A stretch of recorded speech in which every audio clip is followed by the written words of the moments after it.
Well, greetings and salutations, everybody. Welcome to my YouTube channel. My name is John Campea, and this is part 3, not 1, not 2, but 3 of our special WandaVision Episode 4 open spoiler discussion. Now, part of the reason why we're doing part 3 is, of course, that we haven't been able to get through everything. I've been in the process of moving.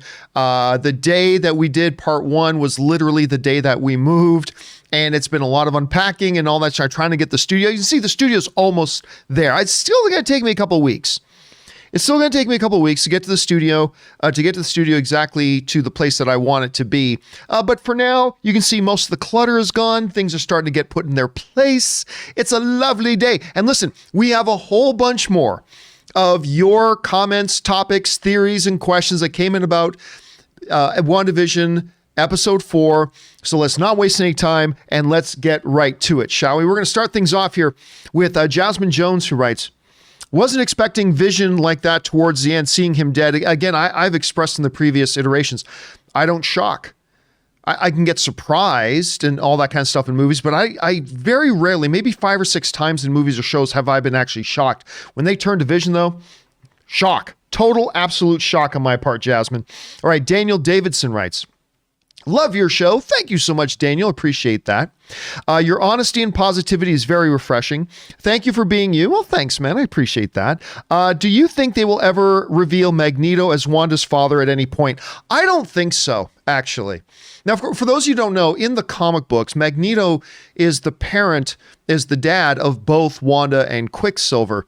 However, when they brought those characters in, Magneto was not somebody that the MCU had, so they gave Quicksilver and Wanda a completely different backstory. Not to mention, Eric has been a mutant since he was a child. There is no mutants in the world right now. We still don't know how Kevin Feige is going to rectify all that, but no, I don't know this. Nobody's told me this from Marvel or anything like that. It's just my guess. My guess is we are not going to see in the movies or in the MCU that Magneto is their parent. They obviously gave them different stories. Now, Kevin Feige can surprise us all, maybe do that, but right now, I don't think that's what they're going to do. They've already kind of laid a groundwork for who these characters are, and they don't involve Magneto. So I think they're just going to roll with that and then keep things going. The comics are the comics. The MCU, on the screens is completely different than the comics. So that's what I think. I don't know that. So they could do it, but that's what I think right now. Thanks a lot for that, Daniel. All right, Wyatt Bender writes, this episode was crazy. Darcy's back again. I'm so happy that Kat Denning's back. I love her. Wu learned Scott's trick. And Vision's corpse talking. This is not a sitcom. It's a horror movie. You know what, Wyatt? I remember one of the first comments I read online, and then I saw a lot of people say the same thing, was in like a period of about a 10-minute span, this show went from being a fun, lighthearted, different kind of sitcom to a straight up horror. And it's that juxtaposition for me that made episode 4 so stand out. Again, because if they led off with episode 4, it would have been, ooh, that was kind of creepy and neat. But when it comes as a 4th part to 3 other episodes that have built a different kind of world, and then it juxtaposes that against what happens in 4, very, very special stuff. So I absolutely love that, Wyatt. All right, next up. Leandro Urena writes, just sends in a $20 super chat to be supportive. Thank you, Leandro. I appreciate that very much. It's always nice when somebody just wants to be supportive. Thank you very much, my friend. All right. Villainous Fox writes, greetings, Campea clan. Okay. I don't believe Agnes is the mastermind, but she is definitely involved. They weren't able to ID her as far as I could tell. That's true. Out of all the dossiers that were up on the board, hers was the only one that did not have an actual real ID placed with it. Now, look, like I mentioned before, I do not think right now, ask me again after episode 5, but as of right now, I don't think, nor have I thought this entire series so far, that Agnes is actually Agatha Harkness, but it's a possibility. But I still do think that she is going to play some kind of larger role in this. I don't know how, I don't know why. I don't think she's Agatha, but she might end up being, but right now I don't think she is. But even though I don't think she's Agatha, I think she will play a larger role. So we'll see how that unfolds. All right, Fred Lozano writes, got answers and somehow now I have more questions. That's the hallmark of a good show, Fred. They answer some questions, but only while asking while presenting more questions. They answer some and then present new ones. That's what a good show does, and that's what this one has done so far. All right, Dakota Valdez writes, this leads to Spider-Man. With the missing children posters, maybe the end of this, Wanda loses her kids and out of anger takes away everyone's kids. I mean, that's a very, very dark interpretation. And it's something that I've wondered. I've wondered in these videos about that as well. Now, let's not forget that WandaVision is taking place 3 weeks after the unsnapping. So from the moment in Endgame when Hulk undoes the snap, 3 weeks have passed. That's where we are right now. 3 weeks and now a couple of days. That's where we are in WandaVision. Now, don't forget, Spider-Man Far From Home takes place significantly longer after that, which means Spider-Man 3 is going to take place even further after that. So there's going to be, in MCU time, a good chunk of time between the events of WandaVision and the events of Spider-Man 3. Maybe that's the case, maybe not, but that would definitely, Dakota, be a very, very dark turn for them. And right now, I wouldn't put it past them. From the stuff they've given us, I'm just saying, I'm not saying it's what they're going to do. I'm just saying right now, I personally definitely wouldn't put it past them. All right, Wyatt Bender just sends in a $5 super chat. Thank you, Wyatt. Appreciate that, man. Fred Lozano also writes, I want the Reddit guys to steal next show, can't wait. And it's obviously some kind of reference, I think, to the whole AMC and GameStop thing. Very up to date, Fred. Okay, Juno Faulkner writes, now I wonder if Wanda is going to have to atone for what she did to these people in the Multiverse of Madness, and that will be her exit from the MCU. I don't know. I mean, I don't see them making her exit the MCU. But, you know, I've said for months, long before WandaVision started, that, and myself and a lot, I'm not the only one, like a lot of you guys had the same theory, is that I think Wanda's actually probably going to be the antagonist in Doctor Strange 2. I don't know that. That's just me guessing. But what we've seen so far in WandaVision tends to lean towards that. And if she's the antagonist, that's not her looking for redemption. I think they just got to stop her. Maybe they need to save her. Maybe that's the thing. Maybe they need to save her, like Luke had to save Vader. So they could be setting up a dynamic like that, Juno. We'll find out soon enough, but my thoughts are right there with yours. All right, JDS writes, congrats on the new move, y'all. Woot woot. That's right. Ann and I are in our new place. And again, as you can see, it's still a little barren here. And by the way, the new studio, even when it's all said and done, it's not going to be as cluttered as the last studio. Not that I didn't like the last studio. I did very much. But I like having a bit of a cleaner look. It's going to look a little different than it does right now. We're going to add a few things. Give me a couple of weeks to get it to really where I want it to be. But, you know, hey, this is our first home. This is the first house Ann and I have ever bought. And we're both very excited. We love it so far. Like I said, we moved in like 48 hours ago. Still lots of boxes to unpack. Still doing a lot of things. We took a bit of a break today to watch the Royal Rumble. Yes, I still watch the big events in WWE, but we are now in our new house. So thank you so much for that, JDS. I appreciate that. All right. Next up, Isaiah Campbell writes, did you guys see Agnes didn't have any idea on the FBI board? Yeah, we've mentioned that. What if Agnes is like Caecilius trying to bring back Dormammu and Wanda is the doorway for that to happen? I don't see that. I don't see, first of all, I don't think we're going to see Mads Mikkelsen back. So I don't think we're going to see Caecilius. Dormammu, obviously the way the first Doctor Strange ended, that remains in play, although he did bargain with Doctor Strange to stay out of that reality, to stay out of our realm. Now, maybe he keeps his promises, maybe he doesn't, but I really don't see Agnes as Caecilius. And remember, Wanda started this whole thing. Wanda created this situation. So, yeah, now that's not to say there couldn't be another player involved here. There very well could be, whether that's Mephisto, like a lot of people think. I personally don't think not yet. I'm might change my mind, but right now I don't think it's Mephisto, but it very well could be.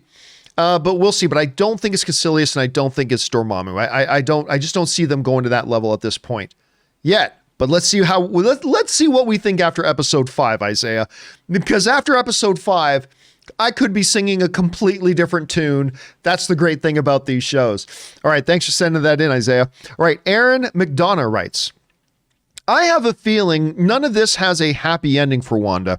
Also, she's basically animated her dead lover's corpse. She kissed the corpse. Now, again, as I've mentioned before, I do not believe that is literally a corpse. We've seen lots of movies where the hero is talking to somebody and then they blink for a second and they see them as something different, something horrifying that's bringing back their guilt, and then they snap back to it. That's all I think that scene was. And what I don't think this is literally Vision's dead corpse walking around, because if she has brought Vision back to life, then there's no point. There's no point to the show. Wanda has nothing to be grieving over. Wanda has nothing to be sad about. If she was able to bring back Vision, then there's nothing to be sad about. So I don't think that is the case right now. But 100%, Aaron, I agree with you about the whole, this is not going to end happily. I do not see this having a happy ending. I mean, maybe kind of a happy ending in the sense of Empire Strikes Back. Because the Empire Strikes Back, the good guys lose. But there's a little victory, right? Leia and Luke and Lando and Chewie get away to live to fight another day. So it's kind of a happy ending at the end of Empire Strikes, but really the bad guys win in Empire Strikes Back. Maybe we could have that sort of a happy ending, but no, really, seriously, I think you're right. This is not going to go well. I do not think this is going to end well at all, Aaron. So you and I completely on the same page with that. All right, J Meister 25 writes, notice how fake Vision is apprehensive about his current present near the end of the episode. He doesn't seem to be entirely on board with Wanda. No, that is key. I think now Vision not only understands something is wrong, but there have been other points in the show when Vision started to clue in that something might be wrong. But when he does, Wanda just resets things. This is the first time that Vision now suspects something is wrong, and Wanda is a part of what is wrong. And so you see him after she says, "What are we going to watch tonight?" and walks off camera. He turns to the camera looking extremely concerned and then puts on his fake smile. And then even when both of them are sitting in front of the TV, you could tell his face goes back and forth between the sitcom smile and looking concerned. And again, I think the difference is before he could tell something was wrong, but now he can tell something is wrong and Wanda is a part of the thing that is wrong, and he's hiding it from her now so she can't just reset things. And I think that's going to be key moving forward. All right, Suf Sif writes, it's a play on the show title. This space she controls, and the sitcom and the setting is Wanda's vision. Oh yeah, I mean, that's really the thing. Now there's two ways of looking at it. One, WandaVision. It is Wanda's vision of her reality where she's not suffering and grieving. On the other hand, it's WandaVision. I suspect, and I don't know this, I'm taking a guess, but I kind of suspect that maybe in the next couple of episodes might become a little bit more Vision-centric, right? And the teaser for episode 5 kind of suggests that too. It spent a lot of time with Vision and Vision trying to get out of the dome and all that kind of stuff. I think so. Wanda's clearly going to be a main character, but I think we might get a little bit more emphasis on Vision, so we'll get the Vision part. Or maybe the whole thing is the play on words, like we speculated before, that it's WandaVision is Wanda's vision. We'll find out. All right, next up, Michael Bradley writes, hello, John and Ann. Obviously, Ann's not with me right now. Did you find, Ann is literally still 48 hours later. She is still unpacking and setting up. She's trying to get her new office set up. It's her first home office she's ever had. She starts her new job with Apple on Monday, working from home, setting up her new office, big stuff. So she's still hardworking. And as soon as I'm done this video, I got to get back to it as well. Did you find Darcy's reaction to the commercial strange? Like she saw something and didn't want to talk about it? Yeah, a little bit, right? Now granted, the show is only 30 minutes, so they can't spend time covering every little thing. But you would think that if you now caught these transmissions that apparently have two Avengers living in a 50s and 60s sitcoms, you would think the commercial breaks might raise a question, right? You would think the commercial breaks may actually raise some questions for you, but she doesn't seem fazed by it at all. So that, Michael, I agree. That was a little bit strange. It did seem a little bit strange to me. I'm glad I'm not the only one who thought that. I'm glad you're on the same wavelength with me.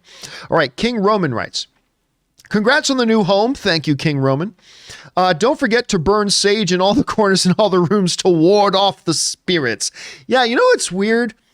I did not know this before, but apparently there are, I don't know if it's Asian wide or if it's just specifically a Filipino thing.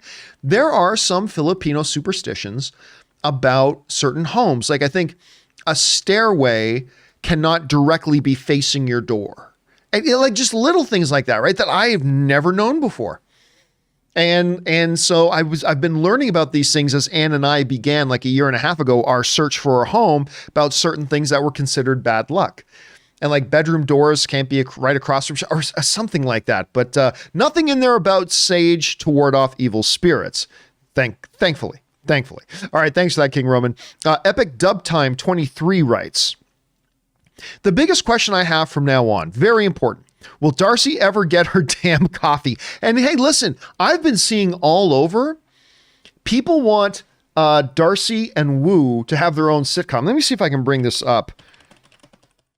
WandaVision. I've been seeing a lot of people online asking to have Darcy and Wu. Actually, here I just pulled up something here. This is from Superhero Hype, if I can get it to load. Superhero Hype always acts a little bit funny for some reason. And it's not going to open for me right now. Yep, just not going to open for me right now. I'll try it again. Yeah, Darcy and Wu. This is something, I don't know what happened there. Something just went really crazy there. Darcy and Wu is definitely something I think I'd like to see. Oh, look at that. It's coming back to life here. There we go. I would totally be down. I saw a bunch of people online writing that they want to see a Darcy and Wu and Darcy and Jimmy get their own Disney Plus, where it's kind of like a X-Files show where they're tracking down different phenomena. Some will be attached to the MCU. Maybe some stuff is kind of outside of our traditional understanding of the MCU. I love Randall Park. I love Kat Dennings. I would be all for this show. 100%, I would be completely down to watch this show. But yes, the bigger question right now is, will Darcy ever get that coffee? I'm going to guess she does. All right, thanks for that epic dub time. Next up, Dean Dada writes, love you guys, just showing some support. Thank you, Dean Dada. Appreciate that. It's always nice when somebody just wants to be supportive. I thank you, and so does Ann. All right, next up, Aaron McDonough writes, the end when she turned around and saw him gray, I nearly screamed. Again, it is... the fact that the MCU is starting so strong, the MCU on Disney Plus, this is a whole new area for the MCU. Doing these Disney Plus shows is a whole new ball game for the MCU. And them starting off, number one, so different, embodying and manifesting a 50s sitcom and 60s sitcom, something totally out of left field that the MCU has never done before. Very unique, especially for them. But then to transition into like horror, and that again, that whole, the vision of Vision as Vision, or just freaky, man. Just absolutely freaky. All right, Steve Going writes, I still don't think it's all Wanda. Remember the stork was resistant to her magic. There was no driver's license for Agnes or Dottie. True, they just have an idea. Again, that doesn't necessarily mean anything. Now, I believe Agnes has a larger role to play here. I don't know whether Dottie does or not, but I definitely think Agnes does. But them not having their IDs there yet, that just means that the showrunners aren't ready for us to have whatever the next bit of information is about them. So it's not too terribly much. But listen, I have always believed that Wanda is absolutely the person behind all of this. However, and I mentioned this on, I think, the first video, the fact that Monica comes out and says, it's Wanda, it's all Wanda. The fact that they're telling us that as early as episode 4, that could suggest there's actually another twist coming. And maybe a lot of it is Wanda, but maybe there is another person also behind it. That's not Wanda. Whether that's a Mephisto or whoever else, that's another question altogether. But yeah, even though I think it is Wanda, don't count out the possibility that there could be somebody else, because they just revealed that it's all Wanda way too early. You know what I mean? Yeah, that revelation just came way too early. All right, thanks a lot for that, Steve. Next up, Brandon Dotson writes, congratulations on the move. Thank you, Brandon. I appreciate that. Episode 4 was my favorite episode. Mine too. I mean, I liked the other episodes too, but 4 was my favorite. It answered some of the questions that I had, and it was fun to see some of the characters from past MCU movies. Again, I loved when I first heard that Kat Dennings and Randall Park were joining the show. I loved that news. Absolutely loved it. I mean, yeah, it's cool when the big A-list characters show up. It's like, ooh, it's Thor. But there's just something very grounding to it when it's the supportive characters cross over and show up. I really like that, and I really like these too. Like Kat Dennings, I have been a Kat Dennings fan ever since 40-Year-Old Virgin. Some of you may forget that she was in I think that might have been her first movie. I might be wrong about that, but that's definitely the first movie I ever took notice of her, when she played Steve Carell's girlfriend's daughter. And he had to go to sex education with her. Anyway, I've loved her ever since. I've really liked her ever since. And Randall Park ever since he was Asian Jim. And once again, he did this movie, I believe, with Ali Wong called Always Be My Maybe on Netflix. It's a rom-com starring Randall Park and Ali Wong. And it also has co-starring Keanu Reeves. If you haven't seen it, I do recommend you go and check it out. All right, thanks for that, Brandon. Next up, Benjamin GL writes, Vision's Mind Stone is alive, but his body isn't. This he will discover. I disagree. I mean, you may be right. You might be right. I disagree. The stone is definitively destroyed. The stone is gone. So I don't believe it's around. And again, I mentioned this in earlier episodes, but I really don't want to see the stone around again. Like the MCU just spent 11 years, 20 plus movies, all focusing on the Infinity Stones. If they can't move past it by now, I'm going to be a little bit concerned about their creativity. So no, I don't think that's around, but I do believe, listen, I gave this analogy before. In the Spider-Man comics, there was this major storyline where you find out Peter Parker isn't actually Peter Parker. He's a clone of Peter Parker. And he thinks he's Peter Parker. And he goes on to be known as Ben Reilly or the Scarlet Spider later on. And there was this whole big storyline that some comic fans don't like, but basically he wasn't Peter Parker, but he looked exactly like Peter Parker, had the powers of Peter Parker, and he totally thought he was Peter Parker for a long time.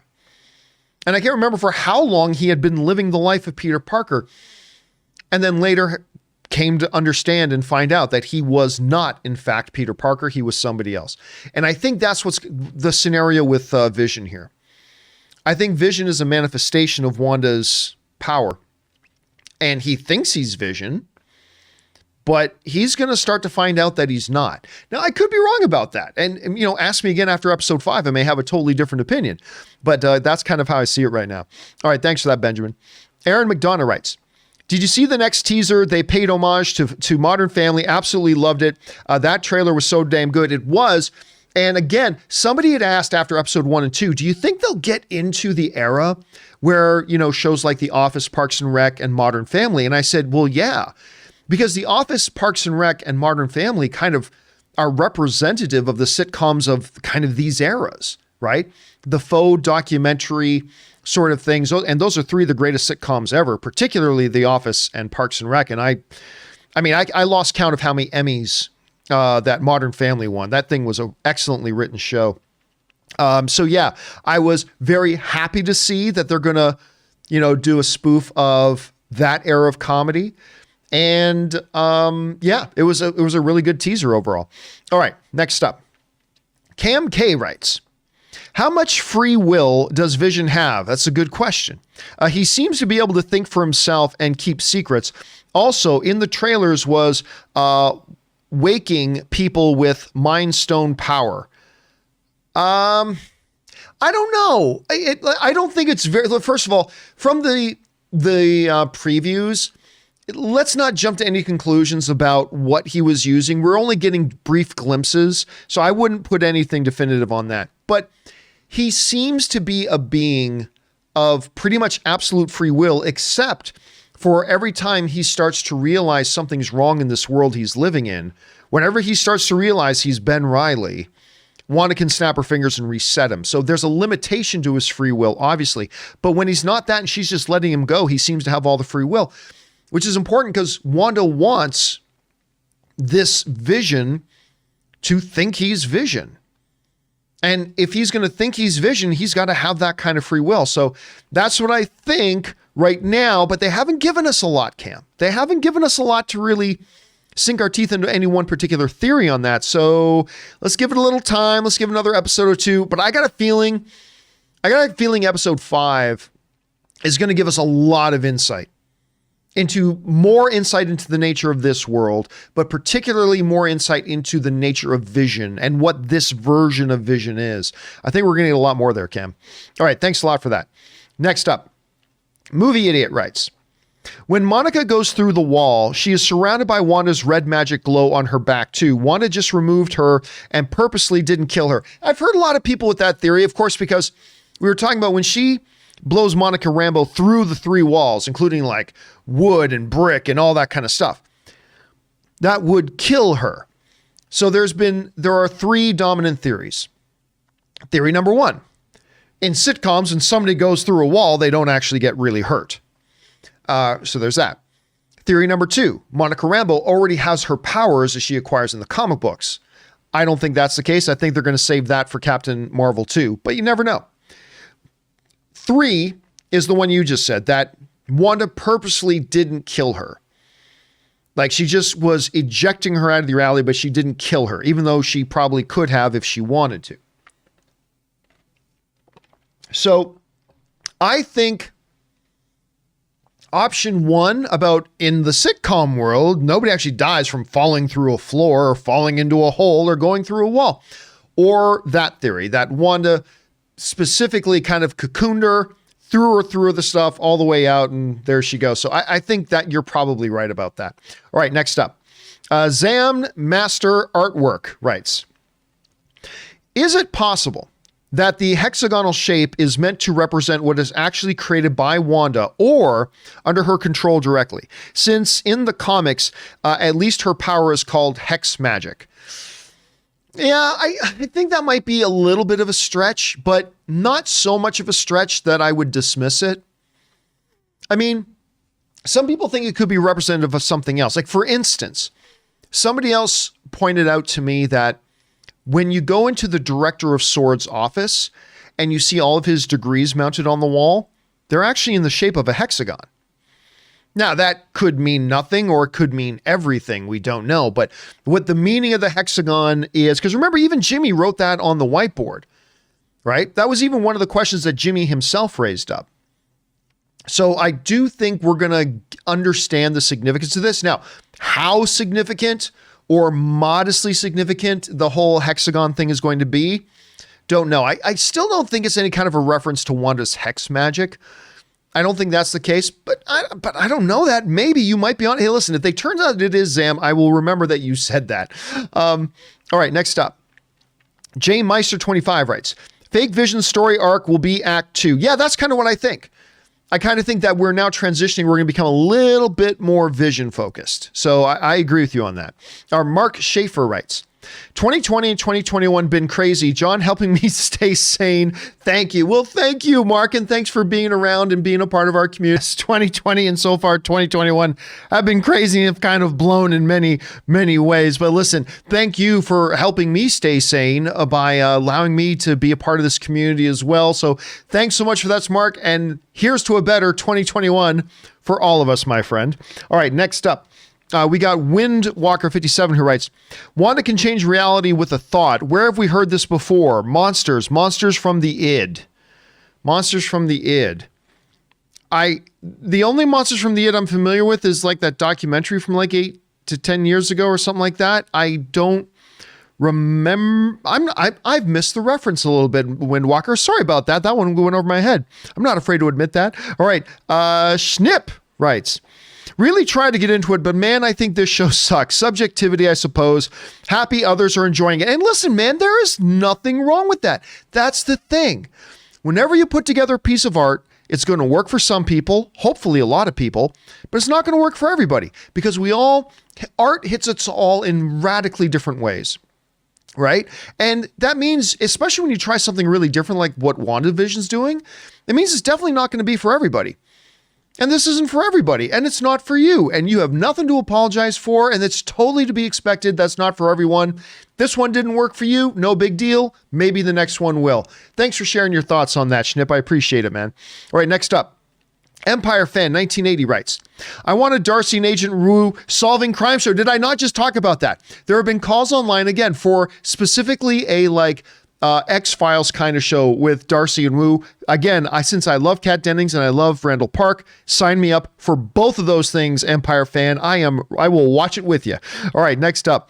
William Geeson Jr. writes, I wonder if she is utilizing BARF, binary augmented retro framing, to create the reality and cope with her grief. Well, I mean, listen, the whole thing about it is, and again, I've referenced this so many times in the past few weeks, but again, it was brilliant. The Atlantic, which is this big outlet, The Atlantic had a headline that was perfect.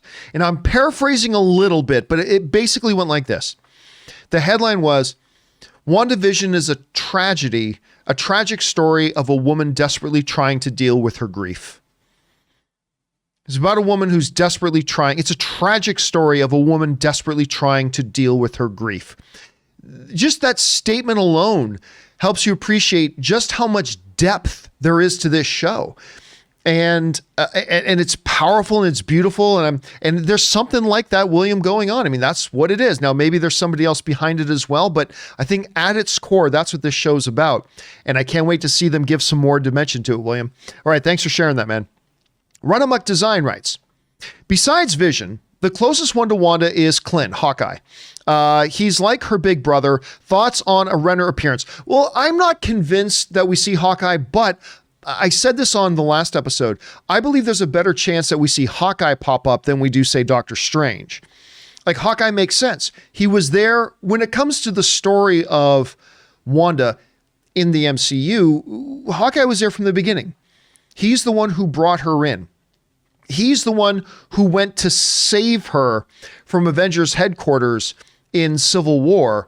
And at the end of Endgame, it's Hawkeye and her talking after Tony's funeral, which is where you could really see she was already very broken. By that conversation, she was already very broken. So yeah, I wouldn't say it's over 50%, but I could totally believe, and I wouldn't be surprised at all if we see, and not to mention Hawkeye's got his own Disney Plus series coming up. So I could totally see that happening. Totally could. All right, next up. We got Cam K writes.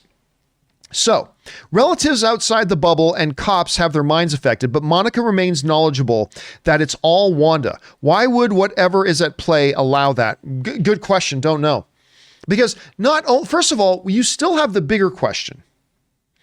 Why do the members of SWORD and Jimmy and all them not affected, but the people living in that area are all, and people who are even friends of the witness protection person, they've all forgotten. Yet Monica, not only like everybody else who's in SWORD, is aware of what's going on, but she can actually go into that world and come out. These are great questions, Cam. And I think these are going to be important questions that are going to be addressed as we get into episode 5. So I think you're thinking exactly along the same way. But I think it might be because Monica Rambeau was not a part of the original fantasy setup, right? She goes in and she got lost in the fantasy. She thought she was Geraldine.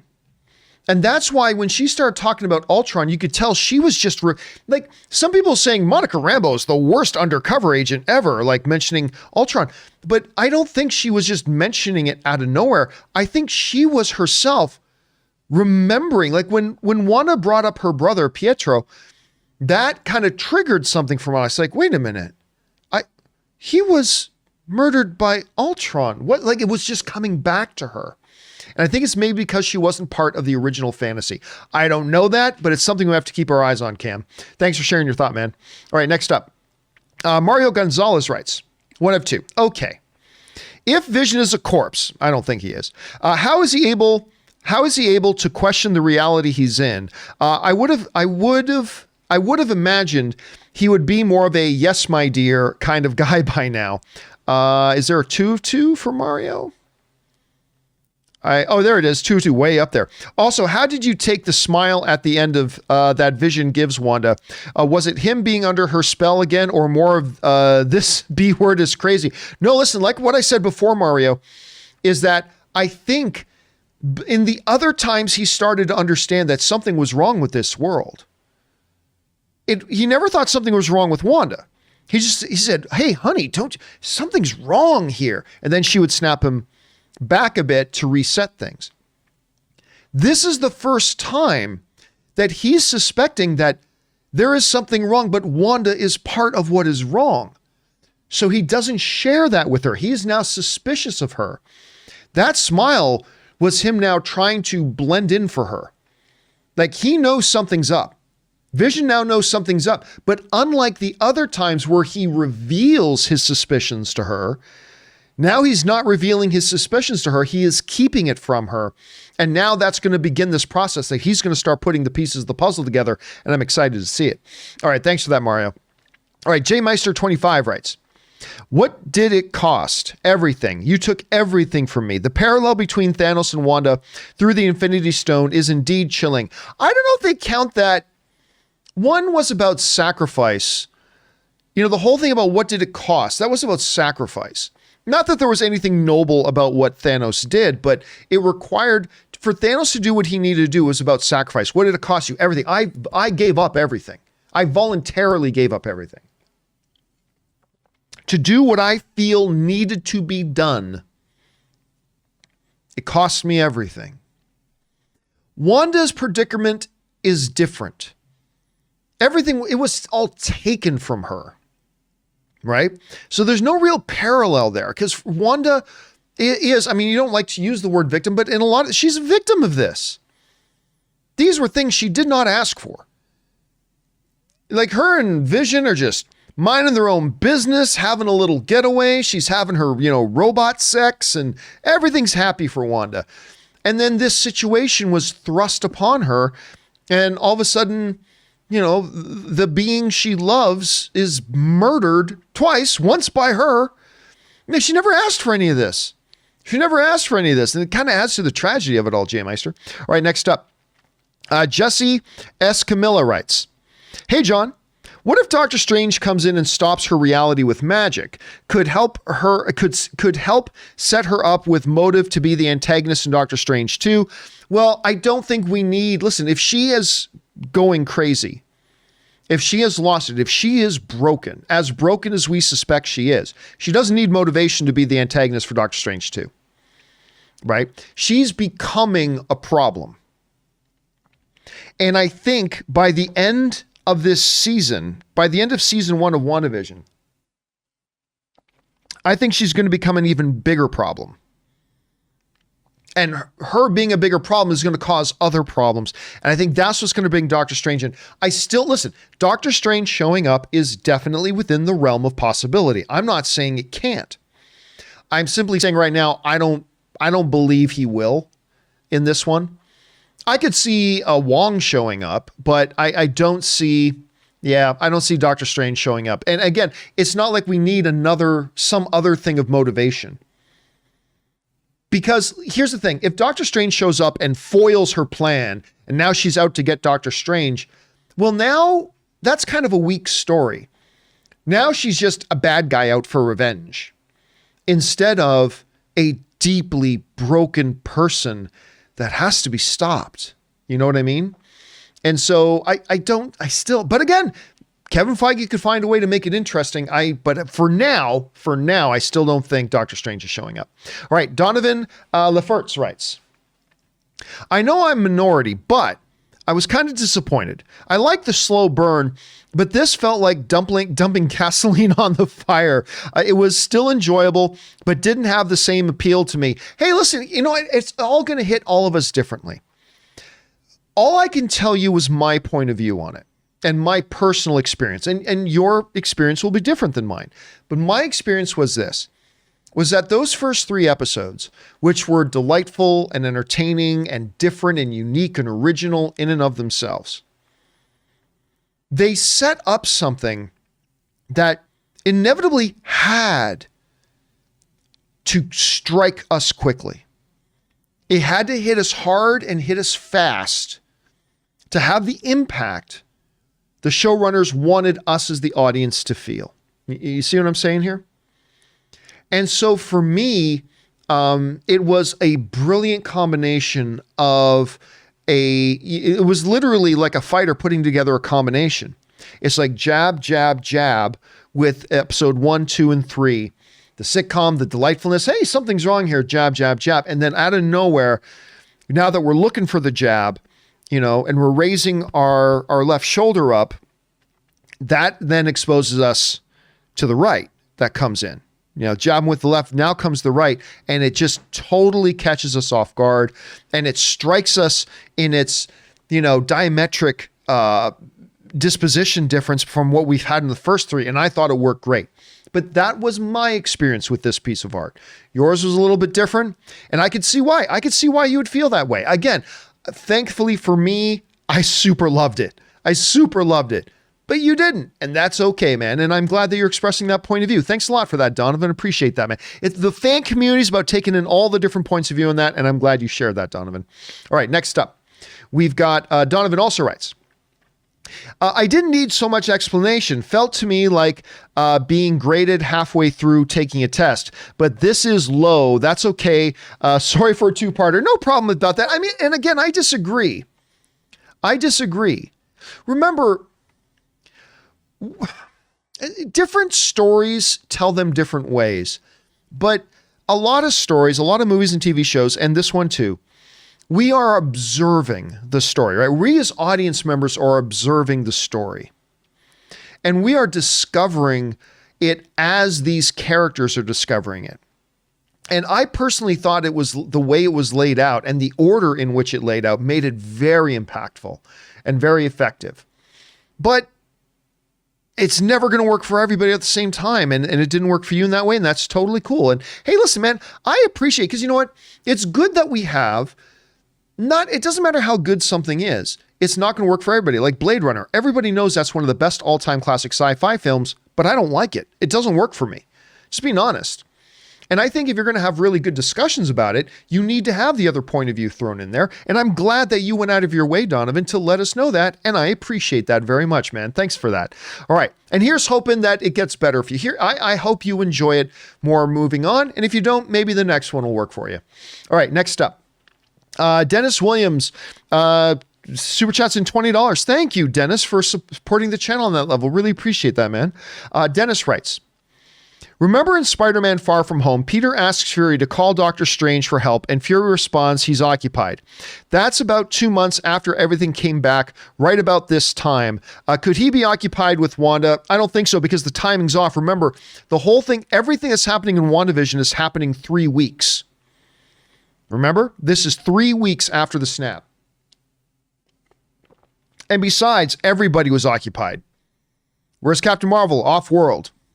Is she off-world as in a different reality and she's dealing with Wanda? Thor, same thing. This, no, I don't think so. Again, though, I'm sitting here telling you I don't think Doctor Strange is involved in this. But that doesn't mean he's not. He might be. And if they do say it this way, that's fine. But again, the timing doesn't quite line up. But who knows? Maybe that's the way they're going to do it. We'll see what happens.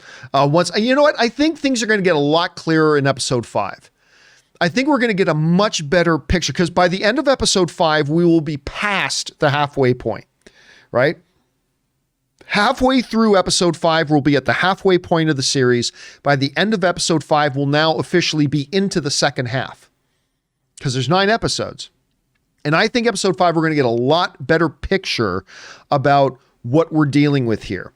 And maybe the Doctor Strange question will be something that comes up. Thanks for sending that in, Dennis. Appreciate that. And again, thanks for supporting our channel on that level, man. All right, Mario, we already got to. Lindro Urena again sends in a little super chat to be supportive. Thank you, Lindro. Preston Bell writes in, I hope they don't go Dark Phoenix with Wanda towards the end of this season. That's already been done twice in Marvel movies. Thoughts on what they do? Well, no, I think she is going... I think she's broken. And this is a very different thing just from Dark Phoenix. They have been cultivating her pain in the MCU since the moment she showed up in the MCU. As a broken person looking for revenge for the death of her family, to the death of her brother, her twin, to the losing the love of her life twice, once having to kill him with her own hands, and then having that undone, and then having to watch Thanos, the Mad Titan, literally rip part of her lover's head off, leaving him as a dead husk on the ground. Then she snapped out of existence for 5 years. Then comes back to confront Thanos and ends up taking a bit of a beating. Then, Black Widow, her friend for a while, dies. Tony dies. Although I'm sure Tony wasn't her favorite person by the time she got snapped, I think. But Tony dies. And now is left to deal with just after that. Because remember, 5 years had passed. But to her, Thanos just died like 6 hours ago. Years. It had been 5 years later. But for Wanda, Vision just died like maybe just a few hours earlier. And in that conversation that she has with Hawkeye at the end, you can just tell she's already broken. So yeah, this is a very different thing than, oh no, the Dark Phoenix entity took over Jean and it's driving her mad. No, this is a very different thing. This is a very different thing. And I think they're heading into a very tragic direction. We'll find out though. We'll find out. All right. Aaron McDonough writes, apparently, there was meant to be either an Infinity War or Endgame post-credit scene where Wanda went back and took his body, but they took it out because it revealed too much. Well, here's the thing. We've heard this said. For that reason, it's important to understand specifically what Bettany actually said. Now, because you're seeing a lot of people saying there was a post-credit scene in Endgame that was pulled where Wanda goes and steals Vision's body. That's not what Paul Bettany says. Paul Bettany, in his interview, what he specifically said was that there was going to be a post-credit thing where Wanda goes and sees Vision's body, where she was going to open the body bag and look at Vision's body. It doesn't say anything that she was stealing it, but you see everybody running around. Now, maybe there's another interview that I missed. Maybe there's another interview that I missed, and there was some artwork for what was going to happen there. But again, nothing that was in that stuff suggested she was stealing the body. So I'm not really, and I don't think Kevin Feige at all said that he didn't want to do it because it revealed too much. I think Kevin Feige just said, I just need to pull those shots. So I just think everybody's misinterpreting the situation. Again, unless there's another Paul Bettany interview out there somewhere where he specifically says Wanda was going to steal the body. Because from what I understand, and my understanding here could be limited, I fully admit that. From what I understand, all Paul Bettany said was there was a scene where she goes and looks at his body. But who knows, man? Who knows where this is all going to go? All right. Next up, Jaron Morris writes, everyone and their mama saying it's Mephisto, but I really don't think so. I think it's Nightmare. Well, it's kind of 6 of one, half dozen of the other in a way. The main question is not whether it's Mephisto or whether it's Nightmare or whether it's Dormammu or whether it's whoever. The main question is there somebody else? Period. That's the first question we got to get by. Because according to Monica Rambeau, it's all Wanda. But it seemed a little early for them to reveal that, so maybe there is somebody else. I personally believe it is all Wanda, but there could be somebody else. But that's the first question. Not is it Nightmare or Dormammu, or is it Mephisto, or is it another character, or is it Agatha Harkness, or is whatever. That's not even a question you can get to yet until you answer the first question. Is there somebody else at all? Is there somebody else at all? And I'm still kind of leaning that way.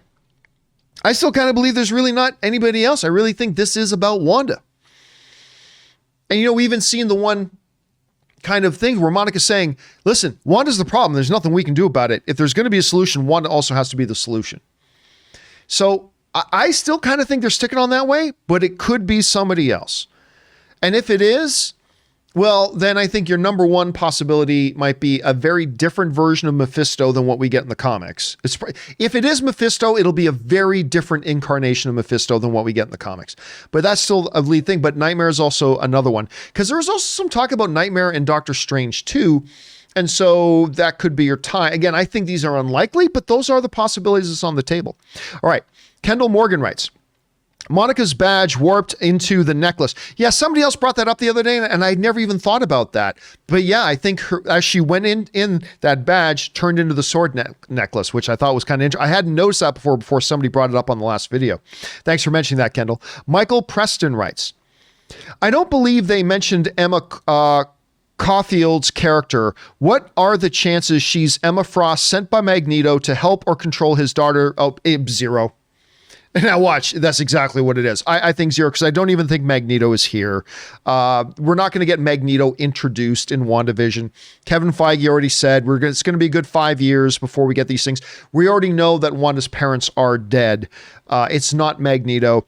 So I really think there's 0 chance of it, to be honest with you. Unlike the Mephisto thing or Vision's body, where it's like, I don't think it's Mephisto and I don't think that's actually literally Vision's body, but I wouldn't be shocked if they do that. I would be completely shocked if they say Magneto is there in any way, shape, or form. So no, I don't think that's Emma Frost. I don't think Magneto's involved or anything. I don't think they're doing anything X-Men. Kevin Feige said 5 years, so we got 2 more years to go. So I would be shocked. It's not impossible, but I would be shocked if they did it. Wouldn't be shocked about Mephisto, wouldn't be shocked about Vision's body, but I'd be shocked about that. So that's kind of what I see on right there, Michael, for that. All right, Cam Wood writes, if they recreate the iconic House of M moment, which is a lot of people, no more mutants, if they recreate the iconic House of M moment, we may get Wanda saying something along the line of no more reality in response to something telling her to accept Vision's death. Maybe. I mean, a lot of some people are suggesting that this is how they're going to create mutants. Now, no more no mutants. What? You heard me. No more no mutants. And now there are mutants.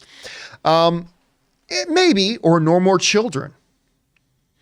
That's kind of one of the dark theories very, very dark theories going around, is that she's going to lose the fantasy of her 2 children by the end of this, which we don't know that she will, but I think she will.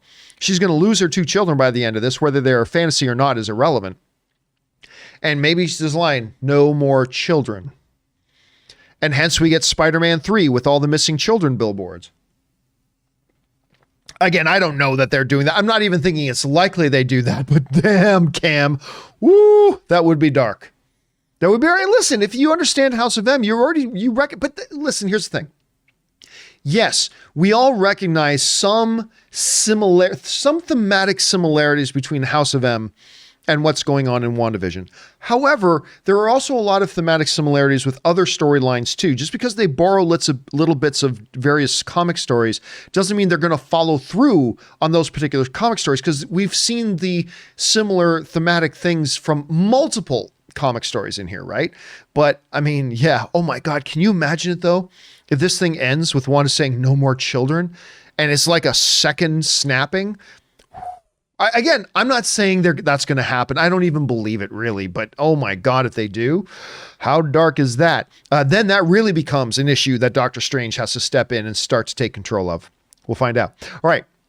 The Dada Axel Show writes, Doctor Strange is in Spider-Man 3, so maybe he connects the films. Yeah, we've mentioned this before. Doctor Strange is going to be in Spider-Man 3. That in no way suggests he's going to show up in WandaVision. Again, I just don't think they're going to do that. I've seen nothing compelling. Not to mention, with all the other leaked stuff that we have found out over the past 8 months, whether it's Kat Dennings or whether it's Evan Peters or whether it's everything, I don't see how they could have kept Benedict Cumberbatch hidden. Plus, I just don't think it makes narrative sense at this point. So, no, I'm still of the belief, again, it's still possible. It's still possible. And I may change my mind after episode 5, but no, I just don't believe that. All right, Dylan Valenti writes, this episode was mostly just catch up, but I'm excited for new story in episode 5. This show is a masterpiece in my opinion. I don't believe this was just catch up. I don't believe it was just catch up at all. This was what we call a different lens, right? They changed lenses. We've been looking at the story through a certain lens. Episode 4, now let's just look at the story we've already seen, but now it's through the lens of Jimmy and Kat and Monica Rambeau.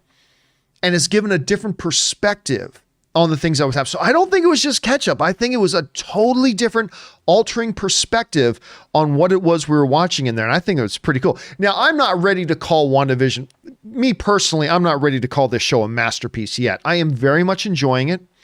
I thought the 4th episode was utterly fantastic, but we need, before we start handing out, lofty titles like masterpiece, we got to get to the end of it first. So let's get to the end of it. We certainly have to get at least past the halfway mark, which we have not done yet. So me personally, I am not ready to give it a title of masterpiece, but it's really good so far. And let's see where it gets there. All right. Jason, thanks for that, Dylan. Jason Queen writes, do you think Monica will get superpowers now that she was thrown out and affected by Wanda's power since it was visible on her? No, I don't. I mean, that's a possibility. But again, like I mentioned, I believe we're going to see Monica Rambeau get powers in Captain Marvel 2. I no insider information on that. That's just me speculating as a fan. But no, because if that's the case, then Agent Franklin, the guy who is the beekeeper, at some point we're going to find out he has superpowers too, because Wanda dealt with him too. But how did she deal with him? That we still don't know. Hopefully we find that answer out in episode 5. What happened to Agent Franklin? I want to know that. But yeah, I think Monica Rambeau's getting powers, but I don't think she's going to get them until Captain Marvel 2. All right, Evelyn writes, I think Wanda is going to go all crazy villain. I think so too. Linking this to Doctor Strange, when Vision sees this is wrong, he can't support and stand by her anymore. Well, I kind of think the order, it will be a little bit different. I think Vision becoming really aware of what's going on. And I said this before, I think Vision becomes the one that needs to stop Wanda here. And remember, we got Spider-Man 3 coming before Doctor Strange 2. So that's important to keep in mind. I think Vision is ultimately the one that's going to have to say, Wanda, this is crazy. And then she might have to end up destroying him again, which drives her even more mad. Only this time now, she's going to lose her kids. I don't think her kids are real anyway. They might be. There's valid arguments to be made that those kids are real. I still think they're not, but I could be convinced otherwise. But for now, either whether they're real or not, I believe by the end of the show, she loses Vision again and she loses her kids. Real or not. And I think that's going to drive that break. Like, she's already broken. That's going to drive it even deeper. And she's going to become a much bigger problem that the world has to deal with, particularly Doctor Strange. So we'll see how that turns out. Thanks for that, Evelyn. All right, next up, Daniel Haynes writes, you think Agent Franklin will appear in the next commercials? Maybe the first commercials were other agents as well. No, I still, again, I have nothing to base this on. I believe the two actors in the commercials we saw in episodes 1, 2, and 3, I believe those are her parents. Because again, every commercial we saw had elements of sources of pain in her life. Whether it was Stark technology with the flashing red light because it was the Stark bomb. Whether it was Strucker watch. Strucker was the one who tortured and did the experiments on them, giving them their powers. Whether it's Hydra, because that was the organization that was doing it for us. So we had the Hydra soap. And I think the players in it are her parents. I don't know that. That is my theory, and we'll see how that all kind of works out, Daniel. All right. But again, what will happen with Agent Franklin, I don't know. But I suspect if there are more commercials, we'll still see those same two actors. That's my guess. All right. Min Tran writes, I know it's probably unlikely, but I kind of see Coulson stepping in. Nah. Kevin Feige, the Coulson character is dead. As much as I understand it, to Kevin Feige, the Coulson character is dead. Kevin Feige was not for Agents of S.H.I.E.L.D. at all. That was back when he was still having to answer to Ike Perlmutter. And until like years later, they did a reorg. So because I think Feige was going to walk. I think Feige was going to leave Marvel if he had to continue to work and report to Perlmutter. And so they reorganized it, and now he was the total head of the studio and now reported to Alan Horn, which made Kevin Feige much happier. But at that time, it was Perlmutter that was kind of spearheading these TV things, and I don't think Feige wanted Agents of S.H.I.E.L.D. to be a thing. I think to Feige, Agent Coulson is dead. I don't think we're going to see him come back. Although I would be personally for it because I love Clark Gregg. I think Clark Gregg is awesome, who of course played Agent Coulson. So I would personally be all for that myself.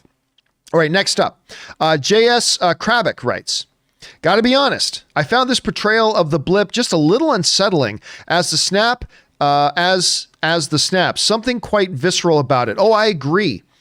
You know, we talked about this on the last episode a little bit, but the whole thing about starting the episode with the undusting. You know, again, we talked about this last episode, but that visual of somebody getting dusted, the effects of the snap being wiped out of existence, that is a powerful image that elicits a lot of emotion in us. And to start the episode cold start, the picture comes on and it's the dusting image, only it's kind of in reverse. It was absolutely unsettling. I think it was meant to. It was meant to give us a sense of the chaos and the confusion and all that kind of stuff that would go on around that. And it did that because you felt the panic. You felt the confusion. You felt the uneasiness. What the hell is going on? And the confusion that it caused. And it was a very, very powerful moment. So I completely agree with you about that. All right. And next up is Dylan Valenti, who writes, also, that dead Vision jump scare made me lead out of my seat. You know how you said it'd be morbid if she was animating his lifeless corpse? Yeah, again, I don't think she is. But again, think about it. It is very morbid. We joked about it before, but seriously, in episode 2, when remember it starts off, they're in their bedroom, they hear the rustling outside, and then Wanda snaps her fingers and the beds come together, and then they start making out at the end. Wanda, dear, yes, honey, get the lights. And they start making out. She's necrophilia. She's having sex with a dead robot. It gets very, but again, I don't think that that's actually literally Vision's dead body. Maybe it is. I'm just saying right now, I don't think it is. Let's see if I still think that after episode 5. All right, Cam K writes, cosmic radiation, reality bubble equals Monica's powers, mutants, Fantastic Four, Sword mentioned, astronaut training, maybe Fantastic Fours were Sword agents. Again, I think here's the problem. We've been seeing this ever since honestly, Age of Ultron. Because we have a shared cinematic universe, everybody tries to connect every single dot. And the reality is most dots don't connect, right? And we as fans try to connect every single thing. Space program, Fantastic Four got their powers in space. This must be a Fantastic Four reference. I just think we get a little bit ahead of ourselves trying to connect every single dot that's out there. You know what I'm saying? That doesn't mean the dots don't connect. I'm sure some of them do, but we try to find so many connecting dots. So again, I think, and again, I don't know this is just me like any other fan theorizing. I think Monica isn't going to get her powers until Captain Marvel 2. As far as Fantastic Four goes, that's coming later. I don't think it has anything to do with Sword, but maybe it does. And yeah, so again, I would hesitate trying to connect too many dots. Like that's what happens. It's like we find out 1 or 2 dots connect. And now literally everything was, that kid who came out of the barbershop had a red lollipop. Do you think that means he has some sort of connection to Tony Stark since his Iron Man armor is red? I mean, nobody's come up with that specific theory, but I mean, we've all seen our fellow fans coming up with theories like that. So I would just hesitate to try to connect every single dot that we see. But who knows, man? Who knows, Cam? It could work out that way. All right, Empire Fan 1980 writes, hey, John, over under 10%. When we get the Full House episode, Elizabeth Olsen will say her sister's catchphrase. Oh, that's right, because of course her sisters Mary Kate and Ashley. No. Let's put it this way. Oh, you know what? You're setting the over under at 10%. That's low. Okay, you know what? I'm going to take the over. I still think it would be like under 25%, so quite unlikely. But if you're going to set the number Empire so low at like 10%, I'm going to have to take the over because anything's possible. I still wish we could get a cameo from the sisters. I really wish they would give us a cameo from the sisters, but apparently that's not going to happen, which to me is a missed opportunity.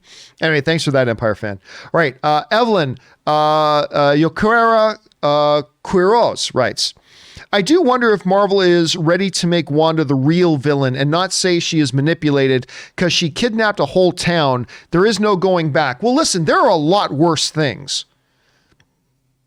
Kidnapping some people for a while, there are much, much worse things that there's no going back from.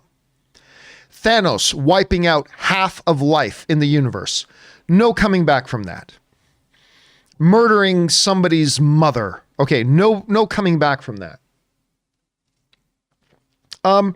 So far, we haven't seen Wanda do anything that there's no coming back from yet.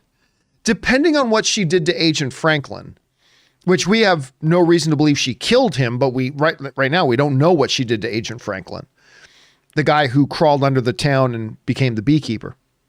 But I wouldn't say she's got, I mean, listen, I think they can make her the problem and the antagonist, and there could be a mission to save her. Like Doctor Strange, too, could all be about saving Wanda, stopping her and saving her at the same time. You know what I'm saying? But so far, she hasn't done anything that I don't think you can come back from.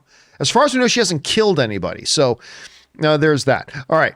Next up, Brian Passive Income writes, how would Vision start being able to figure out if this is all Wanda's manifestation? Because she gave him self-awareness.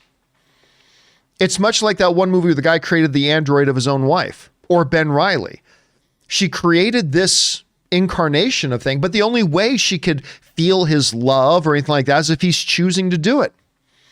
So she's given this vision of Vision his own sentience in many ways. And in some ways she created life. But how authentic that life is, we don't know. But yeah, so clearly he has his own deductive reasoning. Because, I mean, love doesn't mean anything unless the person is choosing to love you. I remember I did this big dissertation about that once. Like, love has no meaning unless there is a choice available to not love. But that's a whole nother ball of wax. But yeah, so I think that's still in play, Brian. I really do. I really do think that's still in play. We'll find out soon enough. All right. Cap Wolfster writes, is it possible that all of, if not at least half of Phase 4 is a House of M-like story? Oh, well, I mean, whenever you ask the question about is something possible or could, I mean, I always say there's the answer to the words could or ever. Do you think they could ever, or could this? The answer to those two questions that contain those two words is always yes. Sure, something could ever happen, and yes, something could be a certain way. The question isn't about possibilities. The question is about probabilities, right? I think the probability of Phase 4 all being kind of like a House of M thing is probably very, very low. The probabilities are very, very low. But is it possible at all that it could be? Well, of course the answer to that is yes, absolutely. Unless Kevin Feige comes out and specifically says, to anybody who thinks there's any sort of House of M analogy going on here, you are absolutely wrong. I am 100% not doing that. Until Kevin Feige says that, which he hasn't, then in asking the question, is it possible at all? The answer is absolutely yes, possible. I think the probabilities are very low, but it's absolutely possible. And we've seen a couple, I mean, most things where the probabilities are low never happen. But we have seen the odd thing where the probabilities are low and they do happen. Jamie Foxx is coming back as Elektra. All of us would have said that the probability of that ever happening is infinitesimally small, like extremely small. And yet here we are. Now, 99 times out of 100, when something is very low probability, it doesn't happen, but it happens. So yeah, is it possible at all? Sure is. Well, let's see where Kevin Feige takes us. All right, next up, the Dane Man Train writes, Wanda's powers are keeping Vision alive. I don't believe that. That's why they have to stay there, as she says in the episode. No, I don't believe that at all. Because again, this whole thing is predicated on her grief and pain that Vision's dead. If Vision was actually alive, if she found a way to bring him back to life, then there's no problem. There's no problem. They don't have to stay there. I mean, wherever Wanda is, that's where her powers are. And if her powers are only centered in this town of Westview, New Jersey, well, then you just tell Vision, my powers are rooted here in Westview, New Jersey. We need to stay in this general area. Okay, he's a machine. He's logical. He'll understand that. No problem. So that's why, I mean, I have a very, very difficult, this is my main hurdle to all the theories that Vision may be alive. My main logic hurdle to all of that is, if he's alive, there's no problem. There's no grief and pain. There's no brokenness. There is happiness and joy and contentment. If she found a way to have actually, like, authentically Vision, the real Vision, alive, then there's no problem. There's no problem. And her power goes wherever she does. So that's why I don't believe it. Now, maybe Kevin Feige will introduce some new variables that will clear that hurdle up. But for now, that's still the main hurdle to me. If he's not dead, then there's no issue and there's no show. So that's kind of where I'm at right now. But we'll see. We'll see. All right, next one. Thanks for sending that in, Dane Mantrain. All right, next up. Wait and render. Oh God, how many times have I said that in my life, particularly working in a CGI company? Rendering. Anyway, this is all like that episode of Twilight Zone, yes, where everyone is scared of the kid reading their mind. Remember, I brought up, I think it was in episode 1, our spoiler review of episodes 1 and 2, where I said, what was that one show where the kid was in control? And then everybody jumped into the live chat and reminded me. It was the Twilight Zone episode. Absolutely is. That's the exact vibe I'm getting from this Wait and Render, 100%. Everybody is playing their part. And I think the way they've played the show so far, it seems to me like they're hinting that for a lot of it, they're oblivious that they're in this. Like what happened to Monica Rambeau. When she became Geraldine, I think she forgot she was Monica Rambeau. And then something happened. It's like, oh, your brother, he was killed by Ultron, right? Like, and I think all the characters have these moments of awareness, but at the same time are very much caught up in it and are brainwashed, if you will, at the same time. It'll be interesting to see where they go with that. All right, thanks for sending that in, man. But yes, that Twilight Zone analogy is exactly what I thought as well. All right, William Crook writes, I think, you probably meant I think I will cry when it's all over. Thank you, Wanda. I mean, yeah, again, it's hard to speculate right now this early about where everything is going in the show. Because again, we're not even halfway through the show. When we get 15 minutes into the next episode, we will be at the halfway point. We're not even at the halfway point yet. But again, I just feel, William, bad things are going to happen. I feel like bad things are going to happen. And maybe I'm wrong. Maybe we'll get a traditional MCU happy ending, but I feel like bad things are coming, man. I think we're going to cry. I think there are going to be tears. All right, Samuel Champion writes, I know I'm late to the chat, but man, that episode was fire. Absolutely. I thought it was so great. Again, I liked episodes 1, 2, and 3. I've been entertained by them. I thought they were original and charming and fun. But man, they just turned it all on its head with this one, Samuel. I'm with you 100%. All right, AKA Alan Gaming writes, one of two. I'm not sure, but people seem to be overlooking the fact the Avengers took the Mind Stone out of time. Could Old Man Captain America have created an alternative version of Vision via an old Ultron bot? Ultron is set to appear again, is listed to appear in WandaVision for Ultron voice again. Again, never pay attention to the cast listings. Don't worry, don't pay attention to those until after the fact. Never pay attention until after the fact, but that's another discussion for another time.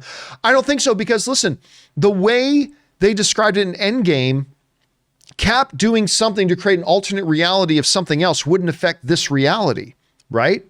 Remember the way they did that whole complex setup? That's just not the way it worked. Not to mention, I don't think Cap didn't go back to change things.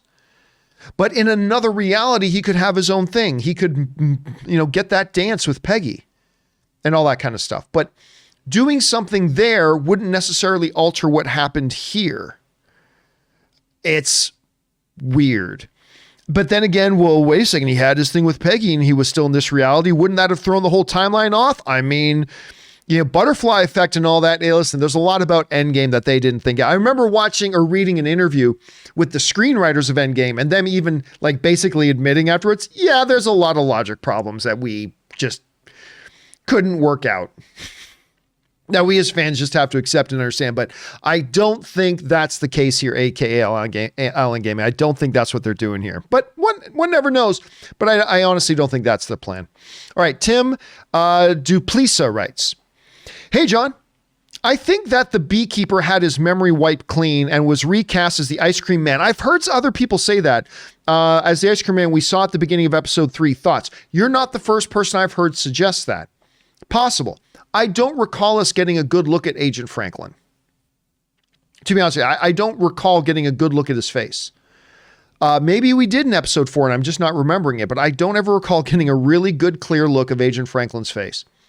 So I would have to see that. If any of you guys, actually, Tim brings up a great question, which allows me the opportunity to ask you guys. If there was a good, clear shot of his face, and if you can send me a screen capture of that and put that beside the Ice Cream Man at the beginning of that episode, that would be very helpful, because that would give us insight to what happened to Agent Franklin. Because to me, that's still one of the big unanswered questions. What did Wanda do with Agent Franklin? She didn't just throw him out because apparently Monica's the first one to come out. So what'd she do to him? Did she kill him? I hope not. Did she just absorb him into their reality, into the fantasy? That's a possibility. Is he if you guys have those screenshots, I would love to see it. Please email them to me at john@thejohncampeashow.com. That's john@thejohncampeashow.com. I would be very grateful if you would do that. All right, next up. Matthew Cassidy writes, is WandaVision set before Spider-Man Far From Home? Apparently it is, yes. Then since this is about a month after the snap, it's 3 weeks after the snap. Also, Wanda seems way, way more powerful. So I think someone is boosting her powers. Deal with the devil? I don't know. I mean, that's a theory that's come up before. But remember, I think she's more and more coming into her power. Because by the time, listen, we're talking about the same girl who in Endgame went after Thanos and very nearly beat Thanos on her own. She nearly took out Thanos by herself. Let's not underestimate just how powerful she is. I mean, Kevin Feige has suggested that Captain Marvel is the most powerful character in the MCU, but he's also dropped hints that maybe it could be Wanda. I mean, and then obviously there's lightning, the god of thunder. Then there's Thor. They've obviously upped his power. But I mean, there are strong arguments to be made that Wanda is that. So let's not underestimate just how powerful she is. Because her power is already, without having to make a deal with the devil, Mephisto, without having to make a deal with some sort of demon, her power level is already off the charts. To which Okoye would say, why hasn't she been down here this whole time? Like, she can do this? Why did we have her up there, right? So let's not forget that. All right, Gary Carr writes, Dottie may not be real. On the wall of dossier, she had no picture. As Wu and Darcy are trying to contact Wanda, Wu says she's a real person. I think Dottie's real. Now look, my original theory, if you guys remember, back to our spoiler discussion of episodes 1 and 2, my theory was that Westview was a mixture of real people being held against their will and fantasy people. A lot of you guys have convinced me that that theory was wrong and that it's actually all real people. So I'm bought into, right now, I am bought into the it's all real people. So I do believe Dottie's real. Back in episodes 1 and 2, I would have bought that she's not real because I kind of felt that maybe half the people there weren't real and half the people were. But now maybe I'm thinking she's not. Or maybe, listen, right now they have no ID for Dottie, but they also have no ID for Agnes. What if Agnes is also not a real person? What if Agnes is a manifestation that she needed to be the best friend? Just like Vision, I believe, is a manifestation, not his literal dead body corpse walking around, but a manifestation of Vision, if you will. Maybe there are others. We'll have to wait and see. But again, that's why I used to think. I don't think that anymore. But I could be convinced. All right, Soundwave 20 just sends in like a $25 super chat just to be supportive. Thank you, Soundwave 20. I appreciate that very much, man. Thanks for supporting us. Next up, we already did AKA Alan Gaming. Thanks again for that, AKA Alan. Frankie Gouge writes, maybe someone is manipulating Wanda to reanimate Vision for some nefarious purpose. Hence, it is his dead body. I don't think so. I mean, again, that's within the realm of possibility. But that suggests that that would be unfortunate because right now we're dealing with a scenario where we're dealing with Shakespearean level stuff here. And when we're talking about the issue of tragedy, we're talking Shakespearean level. Right now we're talking about a narrative about a woman, forget the fact that she's a super powerful being, a woman who is so overwhelmed with how much tragedy and pain she's had in her life. Her whole life has been defined by tragedies. Her whole life has been this way. Until she gets to a point that she just couldn't take it anymore. And then the whole Vision thing, that she breaks so much, she creates this world as a desperate attempt to deal with her grief. I will find it unfortunate if that Shakespearean level type of character drama gets replaced with, "Mwahaha, there is an evil man twisting his mustache who's actually controlling Wanda to make it happen." It had nothing to do with all of this deep, rich narrative they seem to be setting up. I'll be disappointed. Unless they come up with something else that's actually even better, but I don't know. We'll find out, Frankie. We will find out. All right, KM Reviews writes, so as things or people enter this bubble, they change to what fits in that world. So what on earth is this dang stork she can't control? It can't all be Wanda. She's not fully in control. Well, listen, you also got to keep this in mind. It could have been a sitcom thing. I mean, really a sitcom thing. She manifested it. And listen, remember, she also thought that, you know, her own physical pain because of going into labor was causing the sprinklers to go off and the electricity to flash, and it made the stork manifest. And listen, a lot of funny things have happened in episodes 1, 2, and 3 that Wanda easily could have controlled. But it didn't fit the narrative of the sitcom. So in the sitcom, there's this whole craziness and chaos of trying to get dinner ready for the boss and his wife, which she actually probably very easily could have dealt with, but that fit the sitcom. Not being able to get rid of that rascally stork that was, you know, she didn't want Geraldine to see, that could have just been part of the sitcom. I mean, maybe it's an indicator of something deeper later, but I don't think so. And again, the stork wasn't there to take anything. The stork is just a manifestation of a representation of the coming of children, the delivery of children, right? So it's not like there's anything nefarious there. So I think we're reading too much into the stork. I mean, maybe we'll find out we're not reading too, but I think right now we're reading too much into the story. I think it was just a sitcom thing, much like The Lobster being stuck on the front door was just a sitcom thing. So that's my thought for now, KM. But again, I could be convinced otherwise, and ask me again after episode 5, because maybe I'll have a completely different theory at that point. All right. SC just sends in a super chat to be supportive. Thank you, SC. Appreciate that, man. JMaster25 writes, necrophilia doesn't apply to robots. Hey, man, necrophilia is sex with the dead, and he is a sentient being, whether he's mostly robotic or not. So I say it does count, my friend, and don't judge. We are not here to judge Wanda. Some people like to drink. Some people do recreational drugs. Some people like to have sex with dead robots. I'm not here to judge anybody. You do you, Wanda. You do you. T White 2 writes, could they possibly be setting up a version of X-Men versus Avengers with Wanda? No. I mean, again, whenever we say possibly, sure. But again, Kevin Feige has been very explicit. No X-Men until after his 5-year plan is done. He was very, very explicit about that. And ever since he's been explicit about that, we as fans have just ignored him. And every time there's been a new movie coming out, everybody jumps. This one's going to introduce X-Men, and then it doesn't. And then the next MCU thing comes out. This one's going to introduce X-Men. They're going to do this, and this is what's going to cause X-Men. And then it doesn't happen. Then we come to Endgame. It's like, oh, when Hulk snaps the universe, everything's going to bring back. When they undo the snap, it's going to cause mutations and people.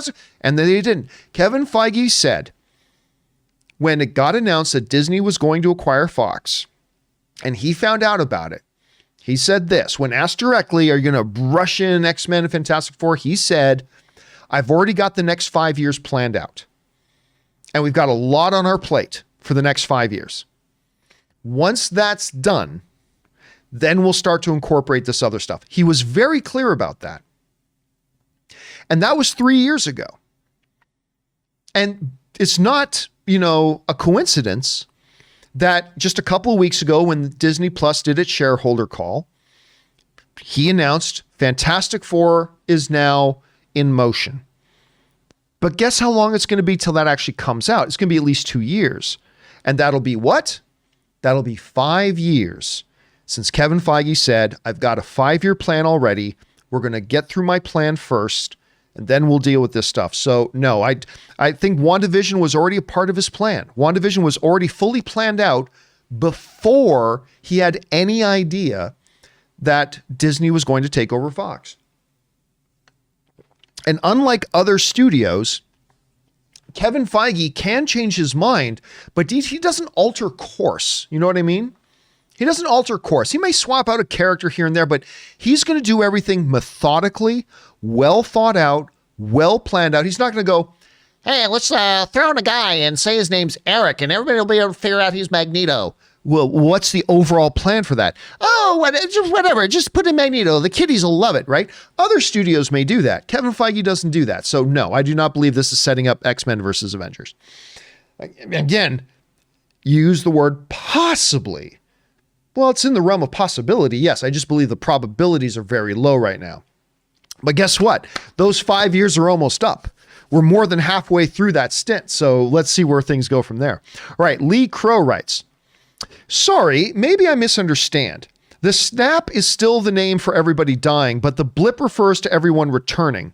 I don't think they're changing the name. They're different things. No, I think you're incorrect, Lee. I think the whole thing of everybody disappearing is what is known as the blip. If you go back and watch the beginning of Spider-Man Far From Home, and maybe I'm not remembering it properly. You guys correct me if I'm wrong. But basically the terminology of the blip was, remember, the rest of the world didn't know that Thanos snapped his fingers. Everybody disappearing, that whole incident became known as the blip.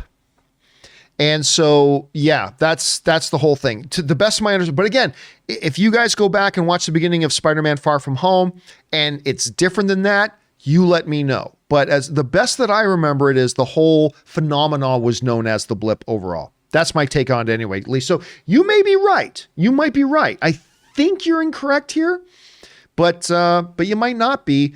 If you guys know, obviously jump down to the comments and let us know. All right. Thanks for sending that in, Lee. Next up, Leandro, because I wish it was that way, Lee, because I don't like the term the blip. To me, that's dumb. But whatever, it's just a word. All right, Lindro Urena writes, you are amazing, John. Thanks for your hard work. Oh, thank you so much. It's always so...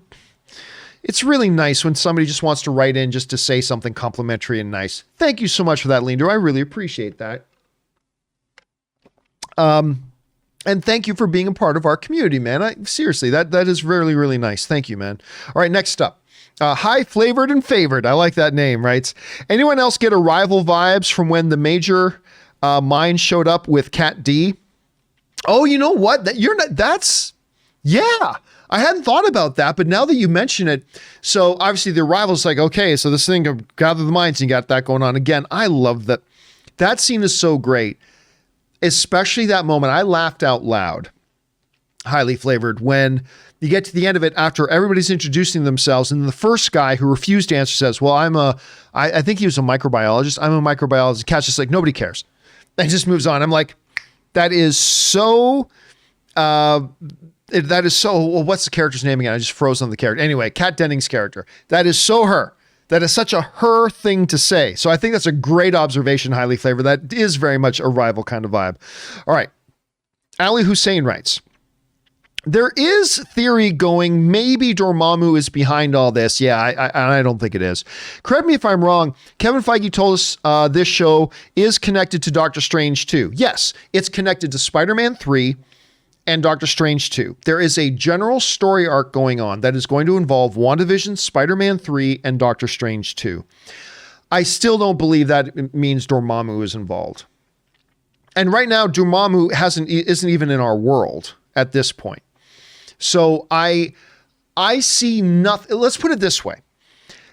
Every single conceivable character is in play as far as, could this character be involved? Maybe. Could that character be involved? Maybe. Could that character be involved? Maybe. I mean, they're all kind of on the field. But I haven't seen, personally, as a fan, I haven't seen anything in any of the stories that suggests to me that Dormammu is a part of this. Like, there's been nothing to suggest that so far. So is it a possibility? Sure. I'll say it's a possibility. Is it a probability? I would say it's probably very, very small. Again, because this also involves Spider-Man 3. So I don't think Dormammu is involved in this. And besides, if you go back to Doctor Strange, this has none of the hallmarks of what it looks like when Dormammu is getting involved, right? It looks completely different. So again, I don't see any evidence or any even anecdotal evidence that suggests this has anything to do or meets the MO of Dormammu at all. If you guys can think of some things, let me know. I'd be open to it. Also, Ali Hussein, that was part 1 of 2. And I don't know where part 2 of 2 is. Oh, there's part 2 of 2. The Time Stone is destroyed. I don't think the deal that Doctor Strange made with Dormammu is not possible anymore. But remember, no, a deal's a deal. A deal's a deal. He made a deal. And if he wanted to come back, he wouldn't have to come back by somehow manipulating Wanda. He could just come back and do whatever he's going to do.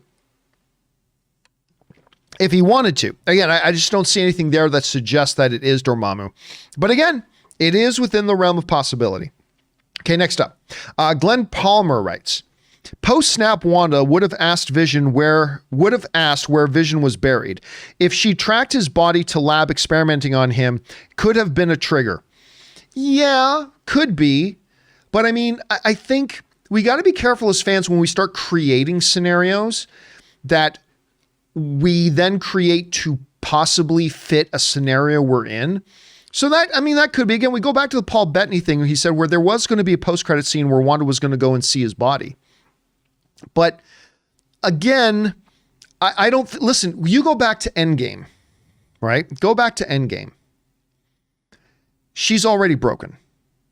You could tell on the battlefield, she was already broken. The way she said to Thanos, you took everything from me.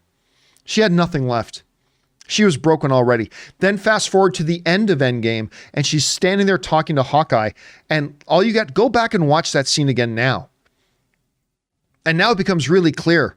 Wanda, that was a completely broken person. She's broke. And how she was able to stand up under all of the tragedies that she had already endured in her life is Titan-like, absolutely Titan-like. A human being can only take so much. And I think she took more than most human beings ever will. Again, loss of her parents, loss of her brother, the death of her love twice, once by her hand, being snapped out of existence for 5 years, other friends who were close to her now dead. I mean, it goes on and on and on. Her life is defined by tragedy. So I don't think she needed another trigger. That's the thing. I think the story of Wanda Maximoff doesn't need an extra chapter added on to explain how she then becomes broken. I think she's broken already. But again, Glenn, that is still within the realm of possibility. We'll see where they decide to go with that. Iconic Reactions writes, "Hey, John. As usual, great show. Thank you so much, Iconic Reactions. Appreciate that. Okay, so has anyone else noticed how the kids in the neighborhood only show up after Wanda had the twins? Thoughts?" I mean, yeah, look, for all we know, they could have been there the whole time, but you're right. And we talked about this the other week. Right now, we've seen kids and children in the trailers and in the commercials, but so far in the show, up until that point, we had seen no kids. Even at the fundraiser for the children, even at the fundraiser, there's no kids. And by the way, it wasn't even held in the school. What kind of fundraiser is that? And when Dottie said, "We've sold out all the tickets," there was only like 20 people there.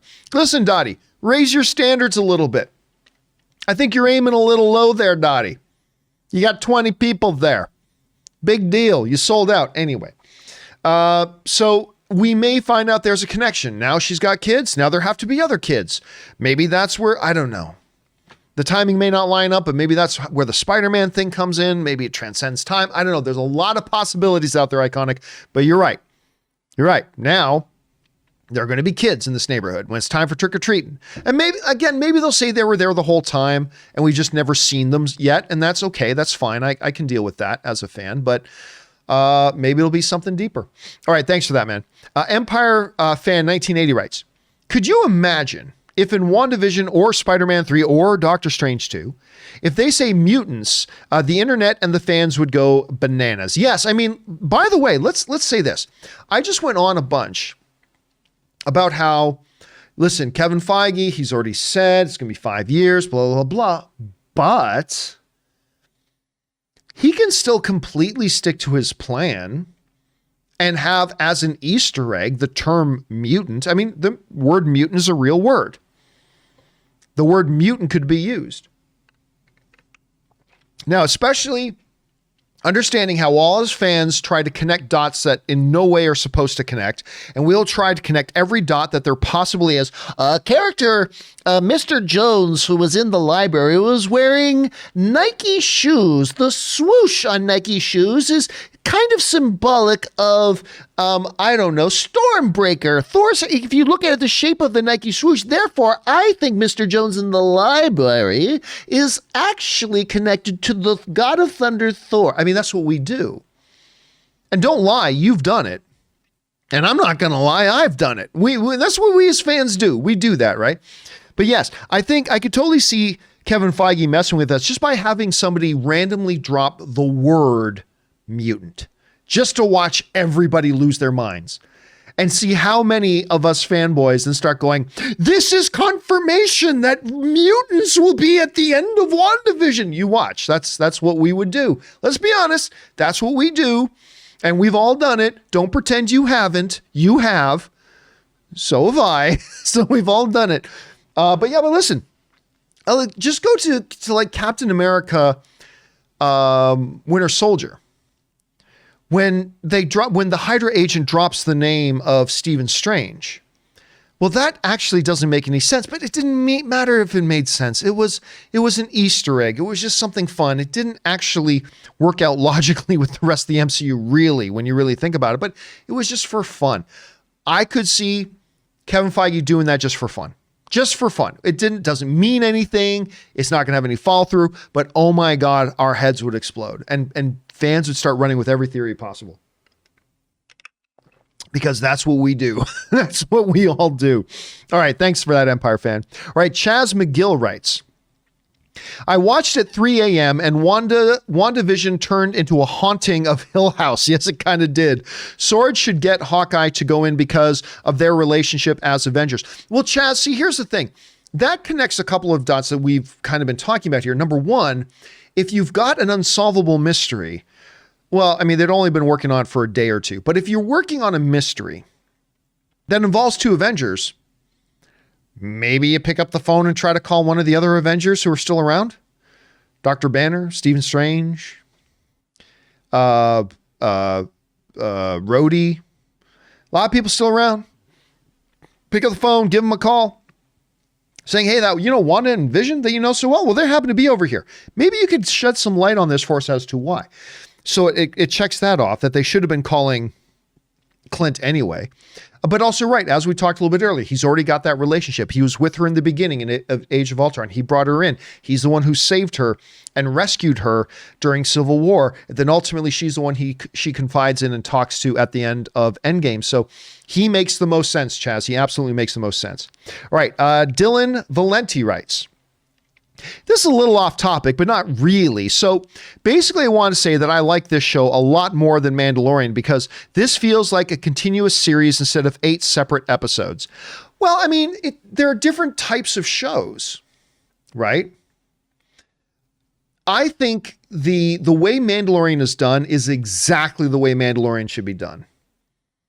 It is done like the shows it is paying homage to, but the individual episodes the journey is the story. Like for Mandalorian, the journey is the story. It's like the difference between a procedural and a serial show, right? One is not better than the other. But depending on the story you're trying to tell, one format may be better. For Mandalorian, it was perfect. It was perfect.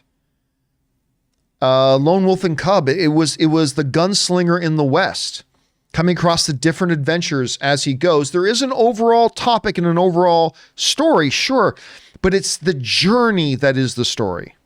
This is a different kind of story, right? This is a different format of telling them. So I find neither is better than the other. Neither is better than the other. I've seen serials that are terrible. I've seen procedurals that are terrible. I've seen serials that are great. I've seen procedurals that are great. It's just, you got to make sure you tell your story the right way that fits your characters and your overall world, and what it is you're trying to do fits best. So to me, no, listen, I still prefer Mandalorian. But we're only 4 episodes into WandaVision.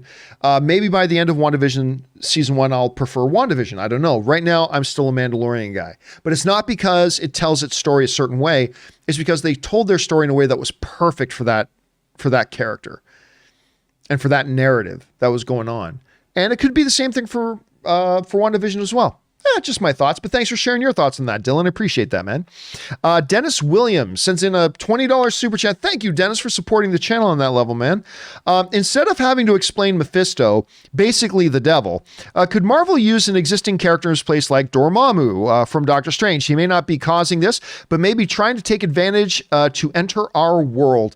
Again, when you go back to Doctor Strange and you understand how Dormammu is going to come into the world, it doesn't seem to fit anything that's going on in WandaVision.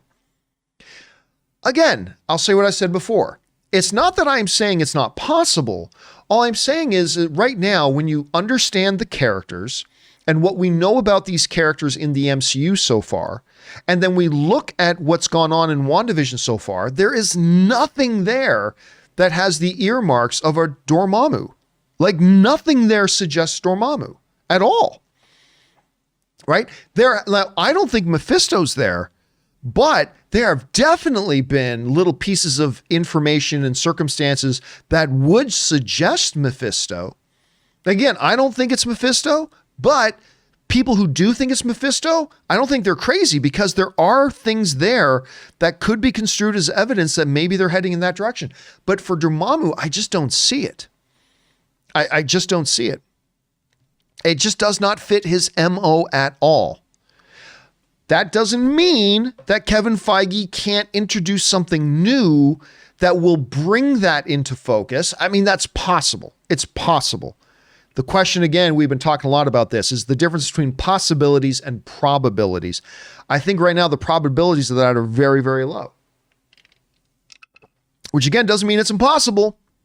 Doesn't mean it's impossible. I mean, it would be fun, again, just to hear Dr. Strange say, Dormammu, I've come to bargain. Again. I don't know. There could be something fun to that. Anyway, Dennis, we will find out. But for right now, I don't think Dormammu's involved, because if somebody can show me maybe something that I've missed, but something that has been in the show that could be construed as circumstantial evidence to suggest specifically the character of Dormammu, I'm open to having my mind changed, but I haven't seen it yet, personally. That's just me. I haven't seen it yet. But who knows what little twists and turns that Kevin Feige has in store for us for the rest of WandaVision. All right. Brandon Babick writes, John, how good is Elizabeth Olsen? Basically, she's Academy level. As Wanda, by the way, she's genuinely awesome sauce. Thank God Darcy's back. I mean, yes, you know what? I've been spending a lot of time, Brandon, admittedly, you just reminded me of this.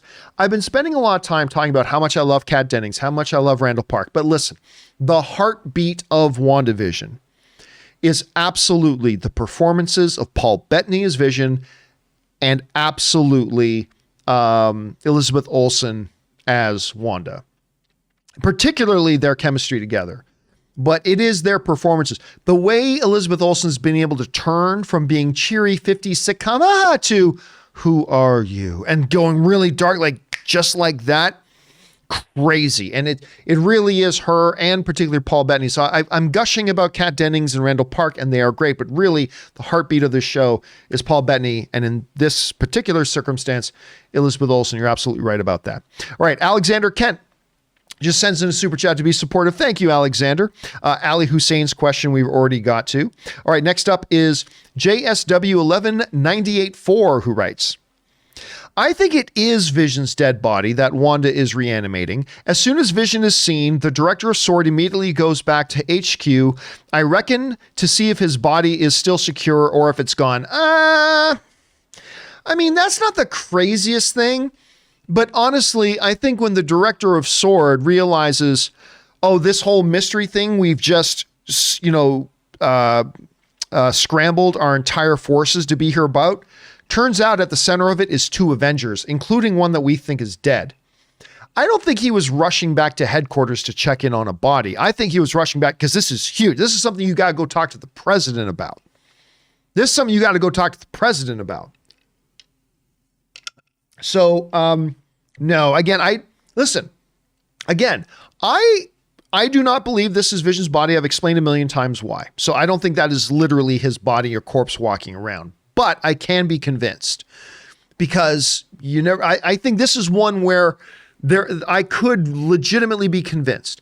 But to me, to be honest with you, JSW, I don't think finding out this world shattering news that this whole thing we're trying to investigate right now, apparently it's two Avengers, one of whom we thought has been dead for 5 years. That's something he's got to get back to headquarters. He's got to brief all the leadership. He's got to talk to the president. He's got to do all this kind of stuff.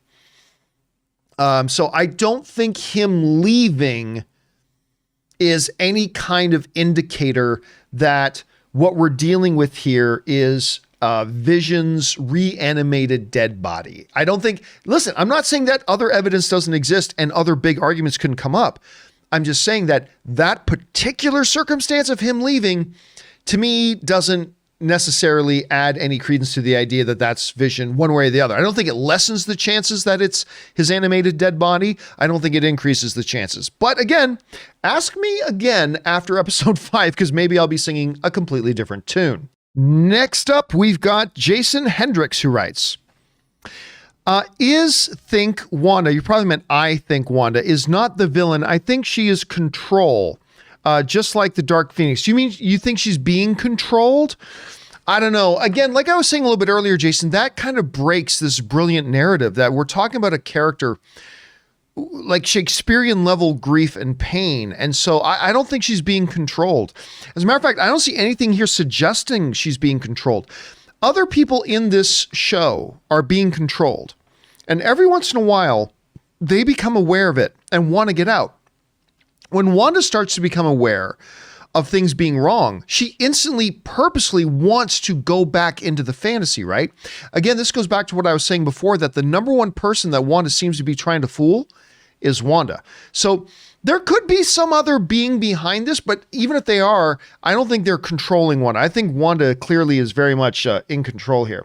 All right, next up, we've got Min Tran who writes, wondering if Wanda already had an You probably meant already. Wondering if Wanda already had an interaction with AIM because the Agent Franklin hazmat suit turned into the beekeeper suit when he passed through. Yeah, see, I was thinking, my very first thought after watching episode 1 and 2 of WandaVision was AIM, right? I mentioned that in the episode 1 and 2 spoiler discussion. I was convinced it's AIM. It's AIM because they call the things the beekeepers and all that kind of stuff. Turns out it's not. That guy was a sword agent. It wasn't AIM. So I think basically what we're seeing is I think the beekeeper outfit was just, again, a Kevin Feige wink and nod to those of us, a little Easter egg that didn't mean anything, but a little Easter egg for us to speculate, oh, we recognize beekeepers are from AIM, right? But clearly it doesn't actually mean anything in there. So I think it's just a part of the whole narrative that once you go in there, things you have and everything, you become more a part of what that world would look like. And so I think the beekeeper thing was just a little nod, probably nothing more than that. All right. Thanks for that, man. Next up, Ian St. Amand writes, this is 3 weeks after Endgame before Far From Home. Yes. So being 3 weeks after the snap, Far From Home happens considerably later. So this is before the events of Far From Home. Absolutely. Which will be even more separated from the events of Spider-Man 3. So we'll see how that all kind of fits together as we move forward. All right, next up, Rose Twins 2x2 writes, we, along with both of our sets of twins for WandaVision Halloween dress up this year, awaiting the John and Anne WandaVision cosplay. Don't laugh. Every year, Anne takes Halloween very, very seriously. Now, obviously, this past Halloween, we couldn't really do much. I mean, it was the COVID thing, and next Halloween will be different. But Anne is all about cosplay, and she desperately wants us to have matching costumes this coming year. I don't know what it's going to be yet. I don't think it'll be Wanda and Vision. Might be something else. We went out a couple of Halloweens ago as Joker and Harley Quinn, except I was Harley Quinn and she was Joker. It was pretty fun. We'll see how it goes. And please do send pictures. I'd love to see these pictures, Rose Twins. All right, next up. David J. writes, where's Clint? He's the one person who can talk sense into Wanda. Yeah, and I think that's coming. We got to remember that according to what has been said in the show, they've only been there for about a day, right? Like, according to the show, Darcy was in that truck being brought in a day after Monica went missing, right? So I'm in agreement. Why haven't they talked to Avengers? Why haven't they brought in Clint? I think they will bring in Clint. I think that's where this is heading, David. I think that's where this is heading. All right. Juno Faulkner writes, I still think Mephisto wanted Wanda to make kids, explanation of for the children, and they are the MacGuffin he's after. I mean, you're not alone in that theory, Juno. There are many people online and offline that kind of have that same theory. And again, there is points of references and circumstances and some evidence that could suggest that's the case. Again, I could be convinced of it. Right now, I still don't buy into that theory personally, but I don't think you're crazy for thinking that, and you're not alone in thinking that, and that very well could be the way this is going. All right, thanks for that, Juno. Next up, Ian St. Armand writes, Darcy hint there's more sitcom episodes than we see. Yeah, there are suggestions in there that there are actually episodes that Sword saw that we haven't seen. So, I mean, there could be more. Maybe these will be bonus features on something when it goes, when it hits, when it's done and then it's up there on Disney Plus. Maybe they'll put that in as extra content. All right, Empire Fan 1980 writes, do you think whatever happens when this storyline ends in Doctor Strange 2 will change the MCU forever or for years to come? Look, every single Marvel and MCU property changes the MCU world, right? The events of Winter Soldier changed the MCU. The events of Civil War changed the world of the MCU. The events of Ant-Man changed the world of the MCU. The events of Thor as Guardian coming to Earth, changed the MCU and the world of the MCU. I have no doubt Doctor Strange 2 will do that as well. Now, my theory is still this, and I've had this theory for about a year now. I believe Doctor Strange 2 will ultimately end the multiverse stuff in the MCU. I think the whole reference to multiverse of madness is that the multiverse stuff is getting out of hand. And it's a threat to all the realities. And so Doctor Strange 2 is going to be about ending the multiverse or sealing off the multiverse. And we will get back to one world, one universe, which I believe is the way it should be. Again, I have no insider information that supports that. I have no proof of that. That is just my pure fan speculation, but I think it's pretty sound. Pretty sound. We'll find out though. All right. Dirk Walker writes, Vision might know more than he lets on. Maybe. One of the first things he said in episode 1 is, I never forget anything. What if he remembers being glitched and rewound? Well, here's the problem. You can't remember that if it never happened. In Wanda's created reality, once she rewinds Vision to a certain point, that memory never technically happened. So I don't think he knows more than he's letting on, because, when you see him talking to Agnes and Herb, he's clearly confused. It's not like this is the latest piece of evidence for him. It's like, this is new. This is different. So I don't think that's the case. Remember, this isn't the real Vision either. I mean, some people think it's the real Vision. I personally don't. We will find out more as the episodes progress. All right. Thanks for that, Dirk. Next up, Francisco Valdez writes, I had a theory that Wanda went back in time, got Vision from the past, mind wiped him, created a fantasy, but creates a multiverse of madness. No, again, this goes back to that one big fundamental problem. If she's got a living Vision, that it's really Vision and he's really alive, then there's no point for her to be grieving. Everything's fine. You just tell Vision, yes, I pulled you out of a different timeline, but you're here now and blah, blah, blah, and all that. Then everything's fine. She has nothing to be grieving over. There's no pain. The whole foundation of what this show is built on kind of disappears. So, no, I myself do not buy into that theory. I don't think that theory works. But then again, we aren't even halfway through this show yet, which means we haven't even had half of the relevant information revealed to us yet. So that could change. But as of right now, Francisco, I don't think any of that's involved. I think you're just dealing with a character who's extremely powerful and in extreme pain. And that's a bad mixture, right? That's a bad mixture. It's bad enough to have anybody with extreme power.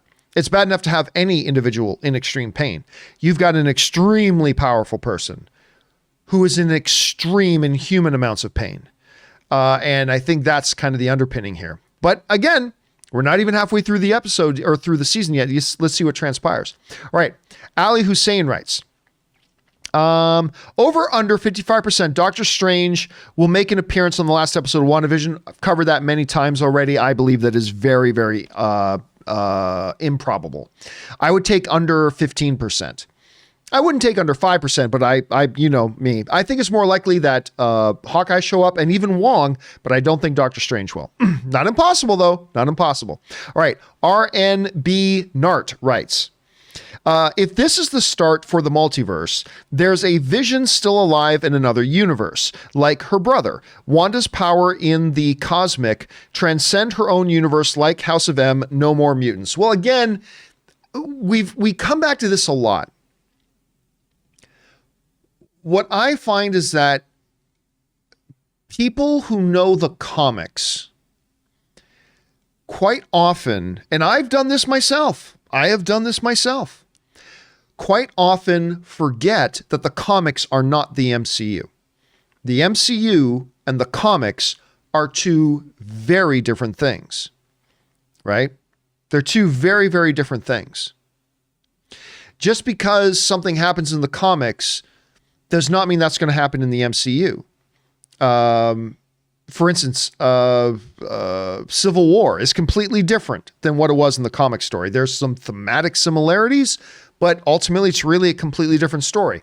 I often talk about the X-Men movie, X-Men Days of Future Past, completely unlike the actual comic series. Thematic similarities, yes, but overall, it's very, very different. And we see those differences all the time. And listen, the multiverse had already started, right?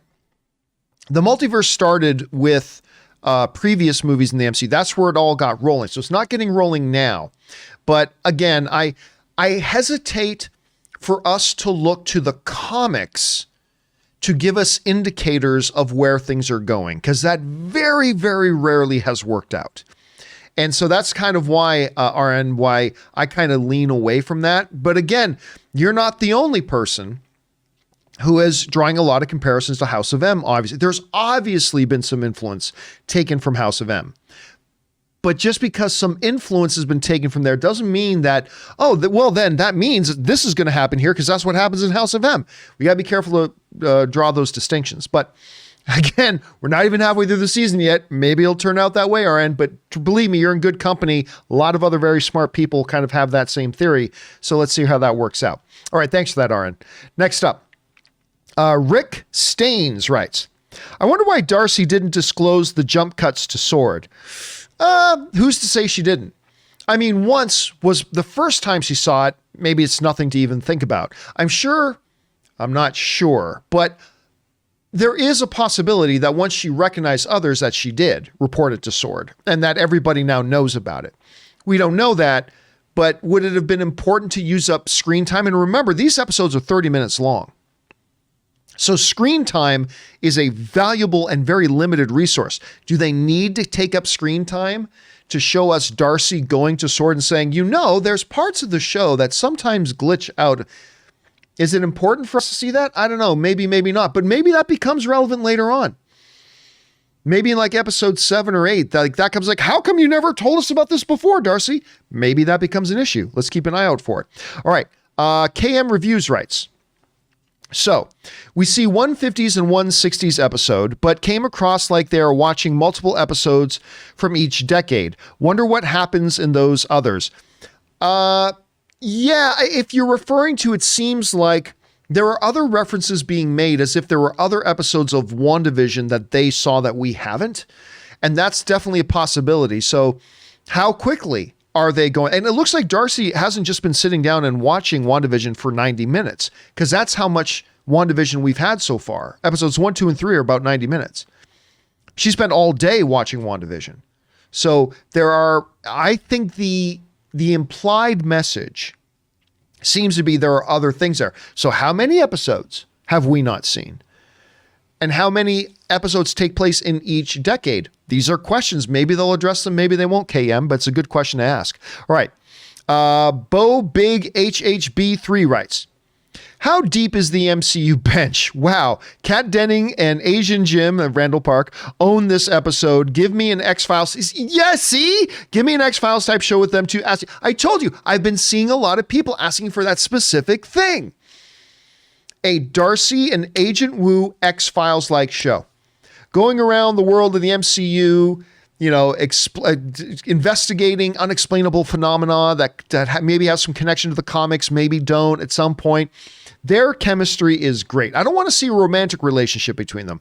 I just think as partners and friends, I think they got a fantastic chemistry. I am all for it, Bo Big. I am absolutely all for it.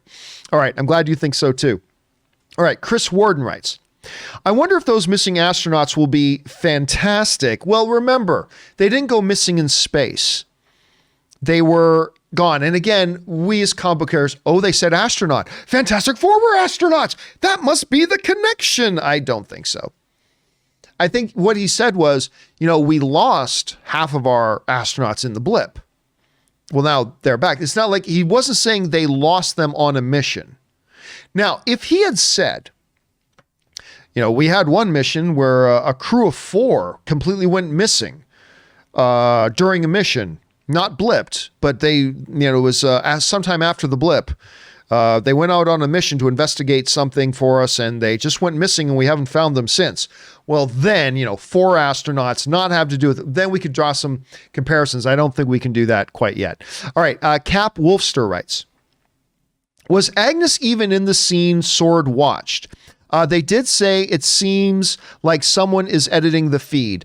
Again, they do see Agnes because Agnes's picture is up on the wall. They just haven't identified her yet. Like her dossier is up on the wall with all the other townsfolks, except where all the other townsfolks have their like New Jersey ID connected with them because they've identified them. Agnes doesn't have hers identified yet. And again, I don't think anybody's editing this.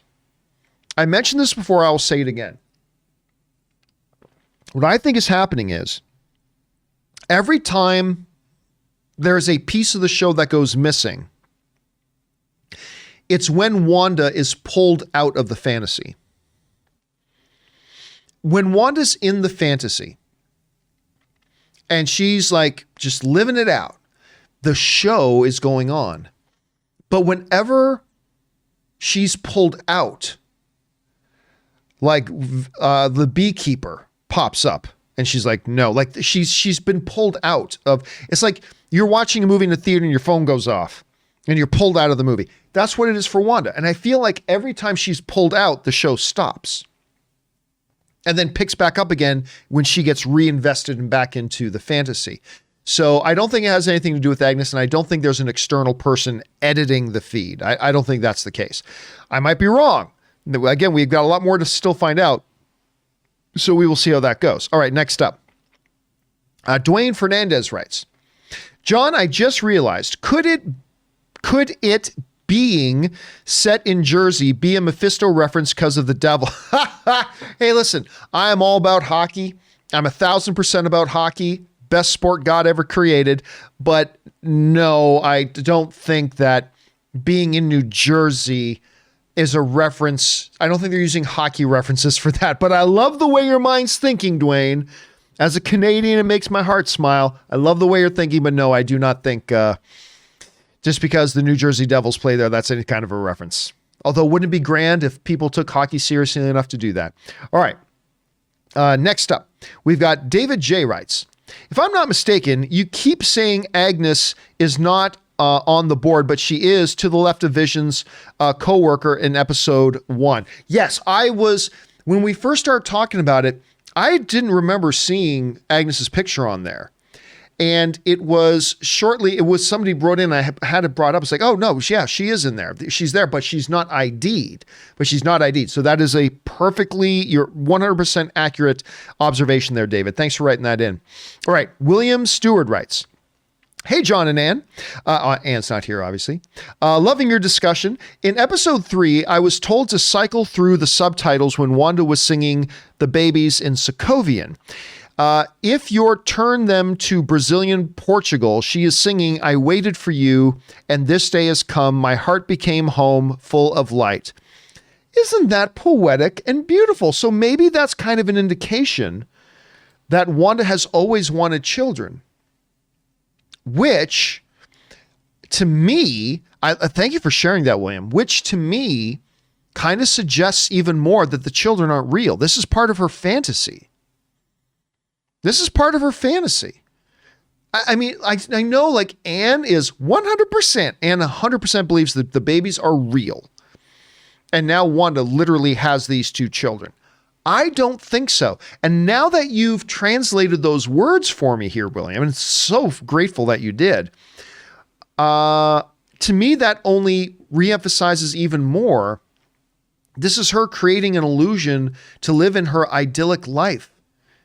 She's got the man she loves. She's going to have the kids she has. She's going to have a safe, stable home. All these things she's never had. She's now creating for herself to deal with her grief.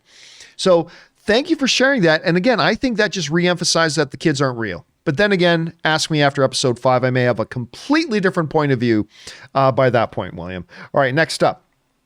Ne'er-do-well, I like that name, writes, I agree with your version of the return, since the Earth is spinning, but they all appeared where they last were, so it would make a lot of sense. By the way, it's done. It's I can't believe I forgot about this, but it's done. It's been proved.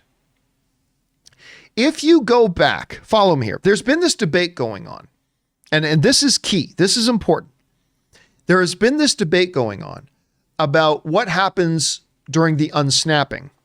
if somebody was in an airplane 20,000 feet above New York City, if they, in the unsnapping, do they just appear in that plane again? Or no, not in the plane. Do they just appear at that spot in the sky, 20,000 feet up above New York, and just fall down? I suggested that I don't think that's the way the unsnapping worked. I believe the unsnapping worked that if you were like in that airplane 20,000 feet above New York City when the unsnapping happened, and you were in seat 3A, then when the unsnapping happened, I believed you would just reappear in seat 3A wherever that plane is. I don't think it's about the exact coordinates. I think it's about the context you were in there. And you're back in that spot. Because what happened, look, 5 years is a long time. What happens if you were standing on the 20th floor of a building when you got snapped out of existence? 3 years later, that building was torn down. And now the unsnapping happens. You appear 20 feet above, like 20 stories above the ground, but there's no building there anymore and you just fall to your death. Now, somebody then said to me, but John, what if somebody else is sitting in seat 3A? Well, this exact same thing could be said of the other theory. Like the theory of everybody reappears in the exact same spot they were in, regardless of whether it's 20,000 feet in the air or over the ocean, if they were on a cruise before.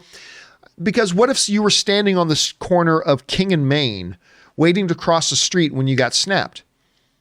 Well, what happens if somebody else is now standing on the corner of King and Main when the unsnapping happens? So it's the same problem, but proof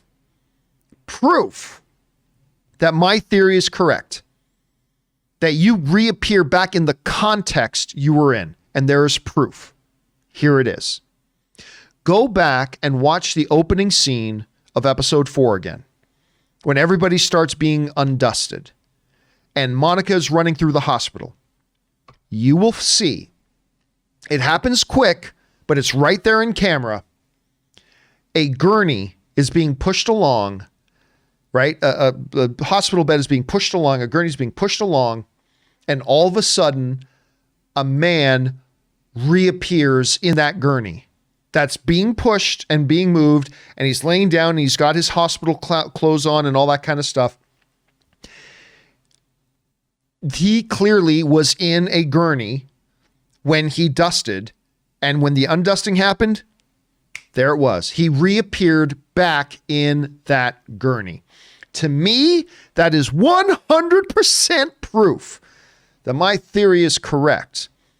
It doesn't really 100% prove it. Only Kevin Feige can come out and declare that's true. But I believe that is solid evidence that my theory, hey, listen, if you were in seat 3A of a plane, you don't reappear in the sky, you reappear in seat 3A of that plane. Just like that dude in the hospital, he clearly got dusted when he was in the gurney, and that's why in that opening scene, as in episode 4, as his bed is being pushed down this hallway, boom, he just appears in the bed, right? I believe that proves it, but I don't know. Maybe there's workarounds on that as well. Okay. Thank you for that, ne'er-do-well. All right. Michael Giles writes, Monica's unsnap scene reminded me of the old House of M Wanda Tetris face drawing. Yeah, and I think that was like, wasn't that a cover on one of the things as well? But then again, you could have said that prior to Monica undusting. I don't really think there's a direct connection there, but it is reminiscent of that. It's all in red, and you see it's almost Matrix-like, but very Tetris-like at the same time. You're right about that. You're right. It is very reminiscent of that. I don't think there's actually a direct connection, but you're 100% correct on that, Michael. I do believe you definitely can see similarities in that, right? At least I do, and clearly you do too. All right, next up. Jacob Hirsch writes, Wanda didn't seem to be aware that she's projecting her reality to the rest of the world. I don't think she realizes she's harming real people. I don't think that she doesn't realize it. I think she just doesn't care, and she's trying to block that out. Again, the number one person I believe Wanda is trying to fool is Wanda, and keep herself immersed in the fantasy. Because she's happy when she's immersed in the fantasy. Whenever she's pulled out of the fantasy, she's filled with the pain and anguish and all that all over again. She doesn't want that. So I I don't think she's completely oblivious to the fact that she's doing bad things to people. I just think listen, ultimately all the evil things are done by people who justify their evil acts in their own minds. I had to do that because of this, and we justify it. And I think to somebody in pain, particularly the level of pain that Wanda was in, anything that alleviates or lessens the pain she feels is justification for anything she does to achieve that. And she probably doesn't want to even think about it. She probably doesn't want to think about the fact that I'm holding people against their will. Again, I am theorizing here, Jacob, but that's my theory right now. Maybe it'll work out that way. Maybe it won't. We'll find out. All right, next up. Empire Fan 1980 writes, I want to see a snap show. So many questions. What if you're in a plane or submarine or you're in the middle of getting busy? What happens when they come back? Again, I believe you come back to the context you were in. I believe you come back to the context you were in. And so I believe if you were making out with somebody on a couch, you probably reappear on that couch. The other person isn't there anymore, but you probably reappear on that couch. Like if you were in a hospital gurney, and when you got snapped, then you'll reappear in a hospital gurney, probably in the same hospital. But I don't believe you, like if you're on a boat in the middle of the ocean, when you got snapped, I don't believe you'll just reappear in that same spot in the middle of the ocean, only without a boat. And again, I believe the key piece of evidence to that is that scene in the hospital at the beginning of episode 4, and the man just appears on the hospital bed. I believe that settles it. I don't really know if it settles it, but I'm going to stand by it. I'm going to believe that settles the debate. That's my thought on that anyway, Empire. All right, next up. We've got NYS Guy 2003 writes, maybe I'm wrong, but I get the impression they are watching whole seasons of each decade and not just one episode from each decade like we are. I don't know if it's whole seasons, but again, going back to what we were just saying earlier, they are clearly, I think the clearly implied message here is that there are more episodes of WandaVision that the Sword folks are watching that we have not been privy to yet. There were several hints about things that happened in the show that we haven't seen, so there's probably more episodes. So I don't know if it's entire seasons, but it's definitely more than the episodes we've seen. It's definitely more than the 3 episodes that we've seen. I have a feeling they've watched like 10 episodes, or maybe more, maybe less. I don't know. I don't know if it's full seasons, but maybe it is, New York guy. All right. Sebastian Frisch writes, Wu makes his card appear, just like the Ant-Man thing, from nowhere when he meets Monica. A subtle nod to him learning Ant-Man card tricks that he was so impressed with. I love it. Again, we've talked about this before, but it is a beautiful, subtle, nice little callback to another instance in one of the other movies. And I like that it's not a big over-the-head thing. It's like, hi, I'm James Wu, FBI agent. Did you like that trick? I learned that trick from Scott Lang, also known as Ant-Man, who showed me this trick when I was his basic parole officer. No, they didn't do it. It was nice and subtle. He just walked up, did the little thing quick, and they just kept it nice and subtle, and I absolutely love the way they did that, Sebastian. All right, next up. Ali Hussein writes, one of two. Seriously, I wonder how powerful Wanda is. She literally is creating a big bang. That is a small ratio. I don't know if I'd say she's literally creating a big bang. Now I wonder what happened if her powers expand the entire world. She literally is op. I don't know what that means, and that's awesome. Well, listen, again, Ali, this goes to something that I was saying before. I think we are seeing, this is a local problem right now. She's doing this to a small town. I believe that once she loses vision again and she loses those kids, the problem's going to get bigger. I don't know that she's getting more powerful or she's just learning her power more, but whatever it is, remember, she's already super powerful. She was taking on Thanos one-on-one. And that is no small feat. That's a huge deal. Taking on Thanos and nearly beating his ass. But I believe this is going to become a global level, if not cosmic level problem that will ultimately lead, 2 years from now to a Doctor Strange 2 or a year and a half from now, whatever, to a Doctor Strange 2 where now Stephen Strange has to get involved and try to correct the problem. Again, I don't know that for sure, but that is my theory right now, Allie. And it's as her power seems to evolve, I'm feeling more and more confident about that. But again, after episode 5, I could totally change my theory. All right, Roxy Chick writes, Agnes' picture was on the board, top left of the board, but she was the only one with no ID. Absolutely. Everybody else was either not on or at all or had an ID. Yeah, 100%. You're absolutely right about that. She's on the board. They recognize her as a character in the show, but they have not been able to identify her yet. Why not? Now, it could be that, hey, they just haven't gotten around to identifying her yet. But I've been saying since episode 1, I believe not that she's Agnes or that she's Agatha Harkness, but I believe there's a bigger role that she's playing. What the nature of that role is, I don't know. Is she the missing witness protection person? I doubt it. I don't think that's relevant, but maybe. But whatever it is, I just believe we're going to find out in the coming episodes, she is involved in a deeper level. Not necessarily a bigger power, but she is involved on another level. Like, I still believe she's a prisoner there of Wanda's, because like when Herb was about to tell Vision what was going on, like Agnes looked at him like she was terrified. She was terrified the way she looked at Herb. So, but what level? I agree, Roxy, there's something going on there. And I do believe that the fact that she's the one person they haven't identified kind of indicates that, but how much, to what degree, to what level, that stuff we're going to have to find out as we go. All right. Thanks for sending that in, Roxy Chick.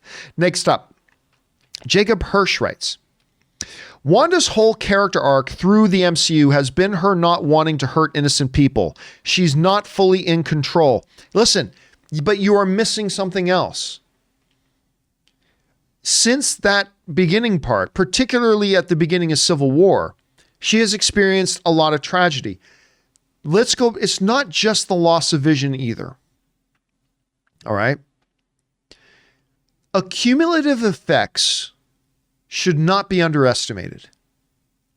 You know, liken it unto an MMA fight. Guy takes a body shot. Okay, keeps fighting. Takes another body shot. Okay, keeps fighting. Takes another body shot. Okay, keeps fighting. Then takes another body shot that is no harder than the other ones, but the fighter then drops. The cumulative effect of hit after hit after hit. You take a bunch of the hits and you look like you're perfectly fine, but the reality is you're not. And at some point, you're going to crumple. Wanda's entire life has been a series of emotional, tragic body punches.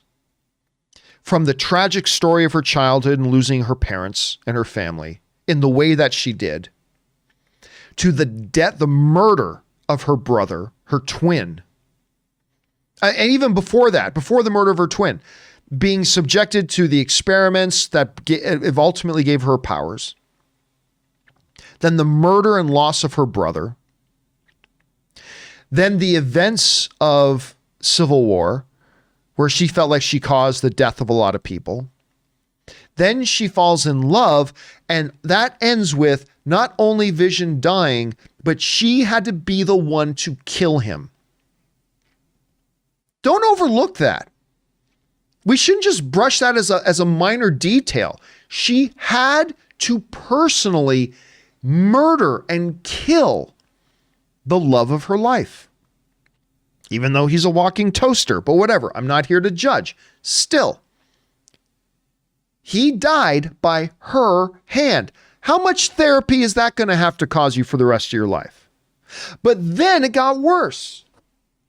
Not only did she subject herself to the anguish of having to be the one to kill the love of her life, 2 minutes later, that whole sacrifice was completely undone, and then she had to watch the love of her life now be murdered by somebody else in a horrific, gruesome way where he's being held up by his throat and has half of his head ripped off.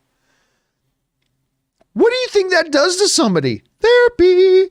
That is, she's messed up for life. And again, the cumulative effect of it all, the body blow after body blow after body blow. She broke. Look, that Wanda we saw on the battlefield running up to Thanos and saying, you will, when he says, I don't even know who you are. And she goes, you will. That was a different Wanda than the Wanda we saw at the beginning of Civil War. At the very beginning of Civil War, before the accident, that was a different Wanda. That Wanda we saw talking to Hawkeye after Tony's funeral, that was a different Wanda. She had been changed. The body blows had accumulated too much and she crumpled. She is broken. She's broken. And I just think we can't overlook that. We cannot overlook. She's in control, but she's a broken person. And it is, I mean, we like to think heroes are above all that. No, they're not. The well-written heroes are the ones that are still written as human. And she's very human. Anyway, that's kind of my take on it. All right. David J. writes, so the drone changed to red, gold, and silver Iron Man. Did you notice the tether changed to a red, white, and blue jump rope Captain America? I don't know if that's the reference so much as that was the jumping rope. Those jumping ropes, those were the jumping ropes of the time, right? So I don't know if there was a direct reference there. I mean, it wasn't completely unlike the color scheme of the drone before it flew in. So I don't know. I mean, yeah, I kind of noticed the color scheme too, but they are basic primary colors, right? I mean, basic colors. So, I mean, maybe there's a connection there, a symbolic connection there, maybe, but I don't think. I think that's, again, trying to connect too many dots. I feel like that's maybe trying to connect too many dots, but I don't know. Maybe we'll get in episode 5, 6, 7. We'll start seeing other symbols like that representative of other characters, and maybe it'll be too much to overlook. For now, I don't buy that theory. For now. But let's see where that goes, David, because maybe you're just too smart for me and you figured it out way before I have. Let's see how that goes. All right. Let's see. Tim Duplicia writes, Diet Pepsi sponsor him, you sons of bitches. Of course, because I was drinking Diet Pepsi the other day because I haven't got my Zevia in yet. But thankfully, I do have my Zevia in now. And we'll go back to telling Zevia that they need to sponsor me, those sons of bitches. All right.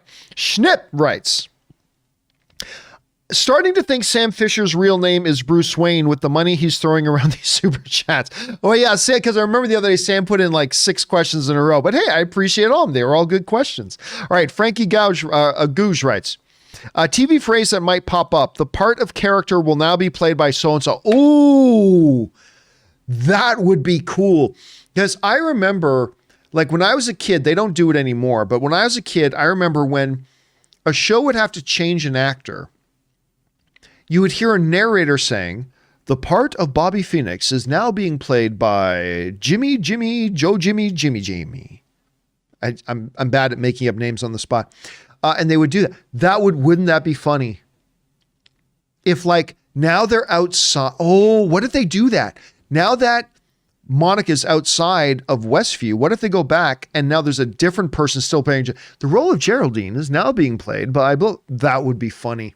Oh, now I'm going to have to look for that, Frankie. I'm totally going to have to look for that. All right. The Great Bondi writes, so new sword director said to Monica, it's been 3 weeks and you are the first to report before sending her to this mission. So is the show set actually before Far From Home? Yes, it is set significantly before Far From Home. That much has been established. All right, next up, Donald A. writes, John, thoughts on the theory that Mephisto might have a hand in Wanda's delusions? Again, that's been thrown out there a lot. I don't buy it, but it's not completely unreasonable to think that because there has been anecdotal evidence that maybe it could be. You know, it could be, but right now I don't buy it. But we'll find out. Ask me again after episode 5. All right, Ian Nguyen-Du writes, Monica grew up at Sword, or at least around there. So the philosophy or the theory here is that Monica or Maria Rambeau and Nick Fury, they came out of those experiences. Nick Fury started up and, well, I don't know whether he started, but Nick Fury kind of joined and then, well, we know he didn't start because it started way back in the Peggy Carter days, but he joined and eventually started to run that. Whereas Maria, but it doesn't tell us when. It's implied that Maria Rambeau is one of the founders of Sword. That's kind of implied in the show. How long ago did that happen? How long after the events of Captain Marvel did that actually happen?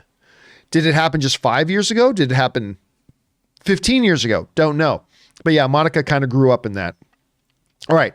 Min Tran writes, so is Sword the new S.H.I.E.L.D.? And if so, will S.H.I.E.L.D. be back in the MCU proper? No idea. No idea. Listen, Agents of S.H.I.E.L.D. ended with S.H.I.E.L.D. still being a thing. Right? For those of you who watched Agents of S.H.I.E.L.D., and I don't know why I tortured myself and watched it all the way through to the end. Well, that show was awful. Although I love Clark Gregg and I can watch Agent Coulson all day. And, you know, I will watch him all the time. Doesn't matter. But I thought the show, that show ends, Agents of S.H.I.E.L.D. ends, and S.H.I.E.L.D. is still a thing. So I have a feeling it's just a separate division that focuses on other things. But I don't know. They haven't really been specific about that yet. But my impression right now is that S.H.I.E.L.D. is still around and Sword is around. So that's my impression right now. Could be wrong, though. Mikey Lito writes, Mordo. Well, I'm looking forward to seeing him come back because he's played by Chiwetel Ejiofor, is one of my favorite actors in the world. All right. Empire Fan 1980 writes, man, it was a tough choice. What your WandaVision spoiler or watch the Schmodown draft? You 100%. Well, thank you. We're glad that you came along to watch it with us, man. This is good to have you. Thanks for being here, Empire Fan. All right. Marcus Penner writes, you think we get a super emotional Darcy moment where she says, my friend has cancer, which leads her to exit from the story. By the way, Oilers, yeah, the Oilers beat the Leafs the other day, so shut up. No, I don't think they're going to do that. I mean, just all of a sudden, out of nowhere, just force that into the WandaVision show. I don't see them doing that. Like everything Feige does is usually pretty subtle and very much naturally in the flow. I don't think they're going to suddenly disrupt the show by throwing in something from an upcoming movie that isn't even there yet. So I'm going to guess no, they're not going to do that. And yes, screw I like the Oilers, I do, but screw them when they're playing the Leafs and screw them for beating the Leafs the other night. All right. Plot Twisties writes, over under 20%, we get a Wonder Man Easter egg. Under 20%. Actually, I'd go even under 7%. Ronaldo Aristi writes, who do you think was censoring the broadcast? Again, I think that was Wanda. When Wanda's in the fantasy, the show goes on. When she gets pulled out of her fantasy, when she gets pulled back into the realization of what's going on, then the broadcast stops. So I don't think anybody's censoring it. The Iceman 101418 writes, I'm late. Amazing episode. I think it's clear Wanda is now the end antagonist. My theory is at the end of the season, kids disappear and Wanda snaps. Listen, Wanda's already snapped. The scary thing is she's already snapped and look what she's doing. What happens when she snaps even more? You know, we talk about seeing people at rock bottom. What if this isn't Wanda at rock bottom? She loses vision again and loses her kids. Oh, then we'll see Wanda at rock bottom. Right now, we still see Wanda holding along, at least to some degree, like when she threw Monica out, she didn't kill her. So there's still a part of Wanda here holding on to her moral compass, even if she is holding a bunch of people against their will. What happens when she becomes so utterly broken? Like not just broken in half, but broken into a million pieces. Then how bad does the problem get? Then we will see, man. So then we will see. All right. Thanks for sending that in, Iceman. All right. FaZe Chump writes, do you think Vision has super speed because of her brother? No. I think super speed's always kind of been a thing of Vision, so I don't think that's a new thing. We kind of covered that earlier, but I don't think that's any indication of that whatsoever. Vision, actually, when you go into the comics, Vision, one problem I will say about a lot of comic book characters is that so many comic book characters are portrayed as so ridiculously powerful. Vision is one of those beings. In the comics, he's got a wide variety of powers and is ridiculously powerful. So I don't think it's a connection to her brother thing, but you never know. All right. Benjamin GL writes, John, watch the episode 5 sneak peek. Vision walks out, so much new footage. Well, I mean, not so much. I think it was like 1 minute long, but no, it was a very good preview of episode 5, and I did like it a lot. All right, next up, Chaz McGill writes, episode 4 kicked ass, but I love all the small nods to the wider universe. Mentions of Ultron, Pietro, 2 Avengers, and their own sitcom. This is how you do a universe. Kevin Feige, unadulterated genius. And I think the key thing here is he keeps it subtle.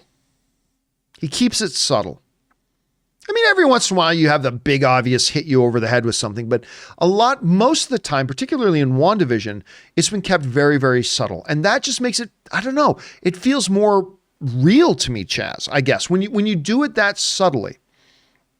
And you don't do it with, the first people to show up was Doctor Strange and Spider-Man. No, it's Monica Rambeau, who we saw as a little girl in Captain Marvel, and Agent Wu, who we saw in Ant-Man 2. You bring them, you bring in Darcy from Thor that we haven't seen since Thor 2. You do things that way. The subtle little card trick again. That's the brilliance of it, Chaz. Sometimes, like Kevin Feige knows when to hit you over the head with it, but he also knows most of the time to keep it more subtle, to make it feel more natural and more organic. And I think that's the way he's done it. So I think that's part of the brilliance of it. Okay. Sorry, I lost my spot there for a minute. There we are. Mano Kashif writes, did you see the recent interview with Paul Bettany where he talked about a planned post-credit endgame where we see Wanda with Vision's corpse? Yeah, we talked about that a little bit earlier. Now, again, a bunch of people kind of twisted that and said, did you know there was a post-credit scene where Wanda was going to steal Vision's corpse? What Paul Bettany actually said was that she goes in to see Vision's corpse. And that was taken out. Now, what purpose there was of that, I don't know. But we did cover that a little bit earlier, but I'm sure once we get further into the season, maybe that will become a little bit more obvious as to why that particular part of it was. What am I trying to say here? I think, like, right now, why do you have to pull? Well, number one, maybe it was just useless and the movie was already too long. But the other thing is, we asked the question, why did you have to pull that scene? If you were kind of thinking about having Wanda going to look at Vision's body, why pull that? Maybe it was just for time constraints, or maybe as this season of WandaVision progresses, it will become obvious to us why they changed that. Right now, I have no idea, but I'm sure as we move forward, we will kind of figure it out. Okay, guys, so here's the thing. Before we continue on here, we just got a handful of these questions left. I am going to start going through them a bit faster. My apologies, but I want to get through all of them tonight, and it is now about 12:30 a.m. on Monday morning. It's late Sunday night, early Monday morning, and I have to get up in a little over 5 hours from now to get ready for the John Campea Show in the morning. So we're going to start going through these a little bit quickly just to polish off the last ones we have here. Okay. This one comes to us from Mike Malkowitz, who writes, John, Catherine Hahn's character ID and description were up on the bulletin board in the corner of the screen when they were identifying everyone else's. Not sure why they didn't say it out loud. Here's the thing. Her dossier was up there, but her ID was not. If you look at all the pictures, all the dossiers, all of them have their New Jersey driver's license attached to it, except for Agnes's. So they had her up there, like we recognize her as a character in the show, but we still don't know who she is. So that's why you don't actually see an ID there. So that's a very important, it's a small, but a very important distinction, Mike. Thanks for sharing that. All right. Mr. Murder Nickel writes, too dark? Well, your name or the episode? The episode too dark? No, I think it was as dark as it could be and as dark as they can go, but I didn't think it went too far. I thought it felt beautifully creepy. All right. Mikey Kostorf writes, Dead Vision is going to keep me up tonight, and like Daydream Believer, Voodoo Child will be stuck in my head all week. Wicked episode. Again, the moment that started to play, this tells you a little bit about what Ann and I were into growing up, because like as soon as that music starts,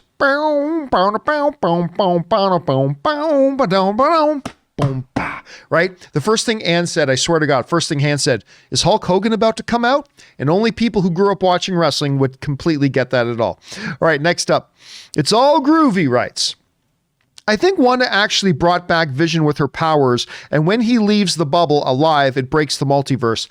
Again, don't believe that, because as we've already mentioned several times, if she found a way to bring him literally, the literal Vision back to life, then there's no issue. He's logical. You just tell him the issue. I was able to bring you back. However, we have to stay in a certain boundary here. So that's why I just don't buy that theory at all. Telephone Productions writes, just rewatched episode 1, and when Mr. Hart is choking, Mrs. Hart actually looks at Wanda and tells her, stop it, stop it. Wanda is effing scary. I still don't know if she's looking at Wanda. Because when she starts saying, stop it, she was looking at her husband. So I don't know I'd have to go back and watch it myself. I don't think she was looking at Wanda. If she was looking at Wanda, that is really scary. Because the implication then would be that Wanda is the one choking him to death. And the wife is pleading with her, stop it, stop it. But I didn't think that's what was happening. Again, I've got to go back and look at it myself, Telephone, because maybe you're right. Because if you are right, that is super, super creepy. All right, Main Man Cam 7 writes, I'm valing it now, probably meant calling it now. The show ends with Wanda having to give up the fantasy, thus devastating her to the point that she breaks reality, opening up the multiverse, leading into Spider-Man and Doctor Strange. Well, I sort of agree to a point. I agree that this is going to end badly. She's going to have her idyllic reality taken away from her. She's going to lose Vision again. She's going to lose her kids, and it's going to really cause crap to hit the fan.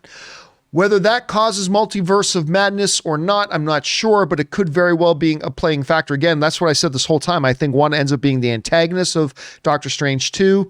I think Doctor Strange 2 is going to be about stopping and hopefully saving Wanda from herself. There's a lot going on here, Main Man Cam, so I find myself in a lot of ways very much in tune with what your theory is. All right, Captain Obvious writes, I think Vision's actual corpse is still in Wakanda. Shuri could learn a lot by studying him since she's now the only person on Earth qualified to. Well, that depends, because remember, Shuri was dusted. Shuri was dusted in the snap. So she wasn't around for those 5 years to study his body. So maybe his body's still there, maybe he wasn't. But you got to remember, she wasn't around to order to keep the body around so she could study it because she was dusted. So that is the one little problem with that, Captain Obvious. All right, Eric Benson writes, hello, John. We just binge watched the first 4 episodes and oh my God, that would be a crazy experience. I'm loving the week-to-week episodes, like being able to build up hype and be excited for the next one, theorize, talk about like what we're doing now. But that must have been a pretty cool thing to just watch it all in one thing. And yes, you watch those first 3 episodes and all of a sudden episode 4 comes, oh my God is definitely a phrase that would come to mind.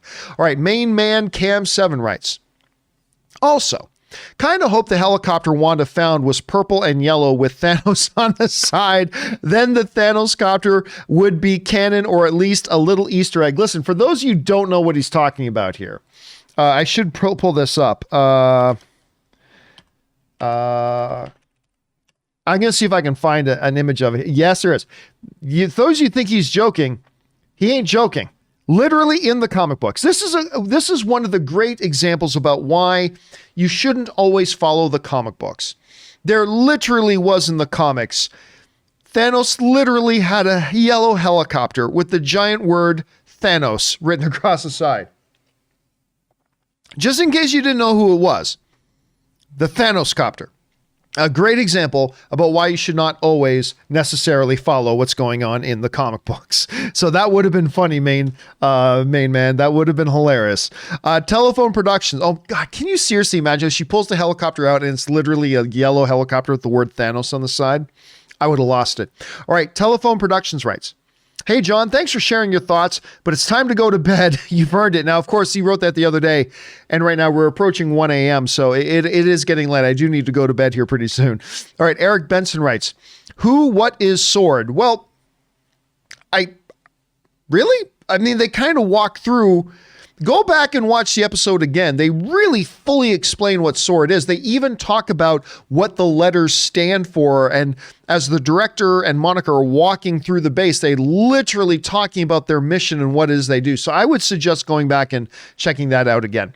All right. Or if you want to know what the comic background of Sword is, just hop on Wikipedia. It'll give you a nice detailed description of that there.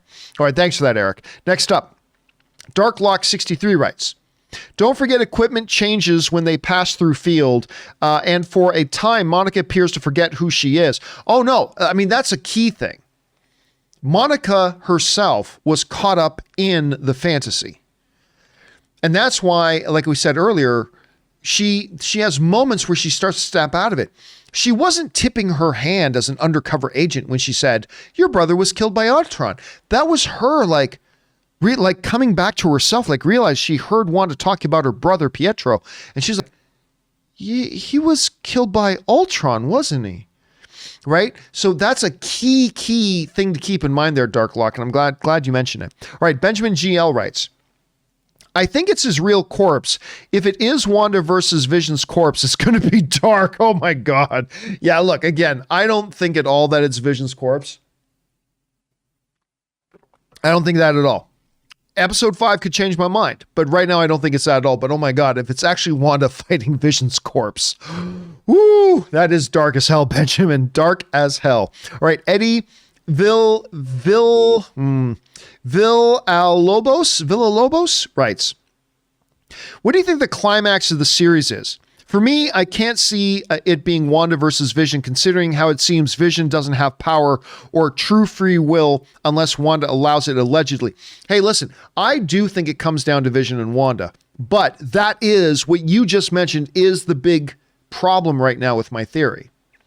Like, I don't think there's any perfect theory right now. Every theory you could mention has a potential issue and problem. What you just pointed out is exactly what the problem is with my theory. Because my theory is, right now, the next few episodes are going to be about Vision putting all the pieces together and figuring out what's going on. And ultimately, he's got to be the one to confront Wanda. Does that necessarily mean a fight or a battle? I don't know. I'm not sure. Again, we're not even halfway through the season yet. So it's kind of tough for me to say, how does this actually climax? But again, my theory right now is that it's going to come down to Vision is going to end the fantasy, and she's going to try to fight to stop him from ending the fantasy. But again, you bring up the one big problem with my theory. Couldn't Wanda just say, nope, and rewind him to when he became self-aware of the problems going on in that world? Something else has to come up. But again, that's why it's so key to remember that we're not even halfway through the season. We need more information given to us, and then maybe that'll clarify what our theories are. But it's a great thing to point out, Eddie. All right. Nimral Pratt Tap writes, or just sends a super chat to be supportive. Thank you, Nirmal, I should say. Thank you very much for that. I appreciate that. All right. Dove Music writes, big congrats from a big fan of the new place. Also very excited to watch your trailer documentary soon. Oh, thank you so much. And, I'll use this as an opportunity to do a quick plug for my own thing, which is, of course, I have a documentary out.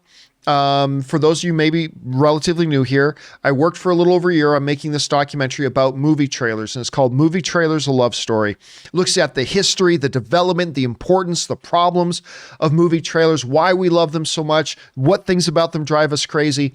And we are now done. It is out. It came out in November.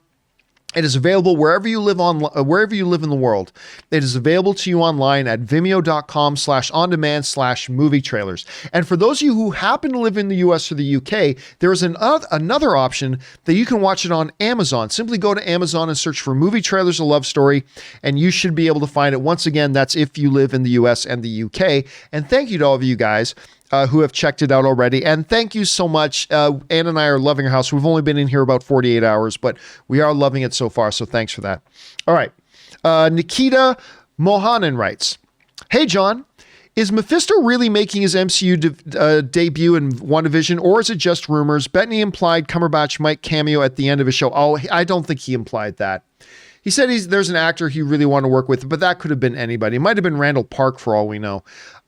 So again, a lot of people think maybe Doctor Strange will appear. I don't think so, but my mind could be changed, but I don't think it will be.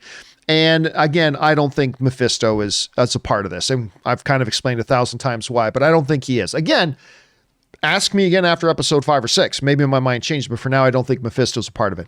All right, next up. Donaldo Martinez just sends in a super chat to be supportive. Thank you, Donaldo. Soldado Dragos writes, I know you don't think she is reanimating Vision, but the idea of her puppeting him draws some interesting parallels to Ultron. Oh yeah, like There Are No Strings on Me, the whole Pinocchio song. Yes. But I think that's that's allegorical in our own creation, I think. I don't think that's an actual play here. So, but I mean, it would be kind of poetic if it was, and we'll keep our eyes on that. All right. Mark Kalani writes, if this vision is a manifestation created by Wanda, I wonder why he is becoming worried about Wanda and questioning Westview. Well, because, listen, it's going back to the Ben Reilly thing from Spider-Man. If you start to question, if you start to see things that make you question your whole understanding of your existence, it's going to cause issues and it's going to cause problems. Wanda wants the love of her life back. You cannot have love unless there's the option to not love. That means Wanda's manifestation of Vision means giving him some free will. Because Vision loving her means nothing if he doesn't have the choice to not love her, right? So we covered all this ground before. So yeah, again, maybe he is the corpse, but I just right now don't think it is. I think she is an absolute manifestation, but we'll keep our eyes on that, Mark, as we go forward. Greg Hood writes, is Wanda creating a multiverse now? I don't know that she's creating, like a multiverse already exists. We see that in Endgame, right?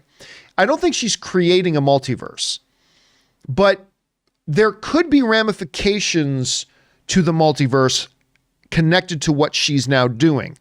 How? Why? What are the mechanics of it? We're going to have to get more into the season to find that out for sure. All right. They call me Ranch because IB Dresden writes, will you cover the leak? I don't think it's really a leak, to be honest. I think people are making up theories and calling their theories leak. I don't really think it's a leak, but that's just me. All right. Windwalker57 writes, if this is Wanda's stage of grief, then we're still at denial. That's a good observation, Windwalker. That's a great observation. I do not want to be on the same planet as Wanda when she gets to anger. Yep. I'm telling you, I think that's where this season of WandaVision is going to end, with her at that stage of anger. And I love what you just did, because I haven't really thought of it in terms of the 7 stages of grief, right? The denial, bargaining comes into it, anger, acceptance. I can't remember the other stages, but I love that you're putting it, that you're framing it in that terminology, because I think that's really applicable to this. And you're right. I think this, and ultimately this ends with her at anger, and then maybe Doctor Strange 2 ends with her at acceptance, or maybe it ends with her being destroyed. I mean, I don't know, but I love the way you did that, Windwalker. All right, next up, Rose Twins 2x2 writes, international comment was chopped. Do you think significant MCU legs will develop from seeds? Do you think significant MCU legs will develop from seeds planted on WandaVision? Also, who/what else is Sword observing Cheers' house? Well, remember, they now know there is a lot of life in the universe.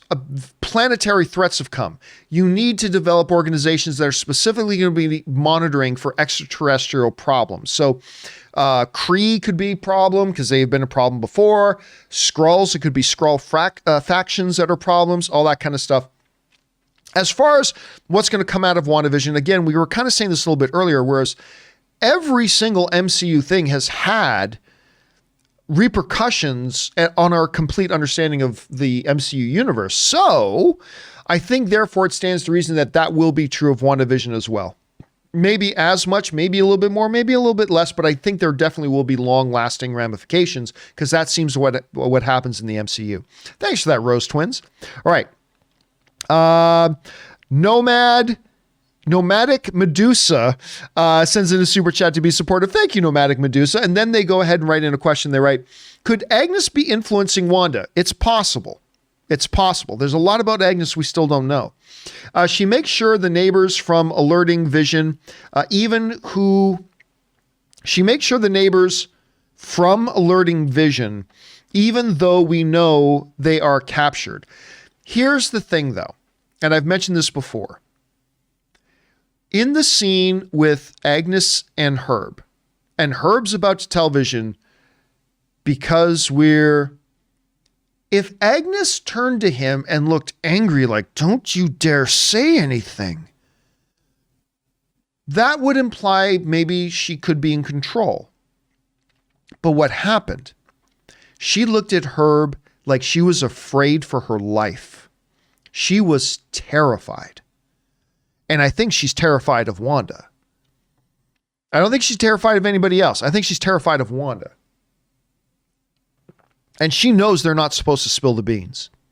Again, my entire outlook on this would be different if she looked at Herb and she looked angry at him for like he was about to leak something. But that's not what happened. That wasn't anger. That was terror. She was scared for her life when she looked at Herb like pleading with him. Don't say anything else or we're going to die. I'm putting my own words in it, but that would change my things. But again, with Agnes, there's a lot we still don't know. I think she has a bigger role to play, but in what way, we don't know yet. We'll find out soon. Thanks, Nomadic Medusa. Next up, Scott Edwards writes, I think Grim Reaper is the main bad guy behind everything. He'll turn out to be Agnes's husband. But this is the same problem I have with the Dormammu thing. Show me something in the show that suggests Grim Reaper. Again, I think with Mephisto, there are little bits of pieces of evidence maybe. I still don't think it's Mephisto, but there's evidence there if you want to believe that. There is some stuff there. But like Dormammu, Grim Reaper, Nightmare, I just don't see any evidence for any of that yet. So, I mean, is it a possibility? Absolutely. But I just don't see anything there that is convincing yet. Not yet, at any rate. All right, John, that could change. That could totally change. Next up, John Demoto writes, hello, John. After tonight's episode, which would have been Friday, would you classify WandaVision more as a dramatic series or comedic series? I'd say dramatic series.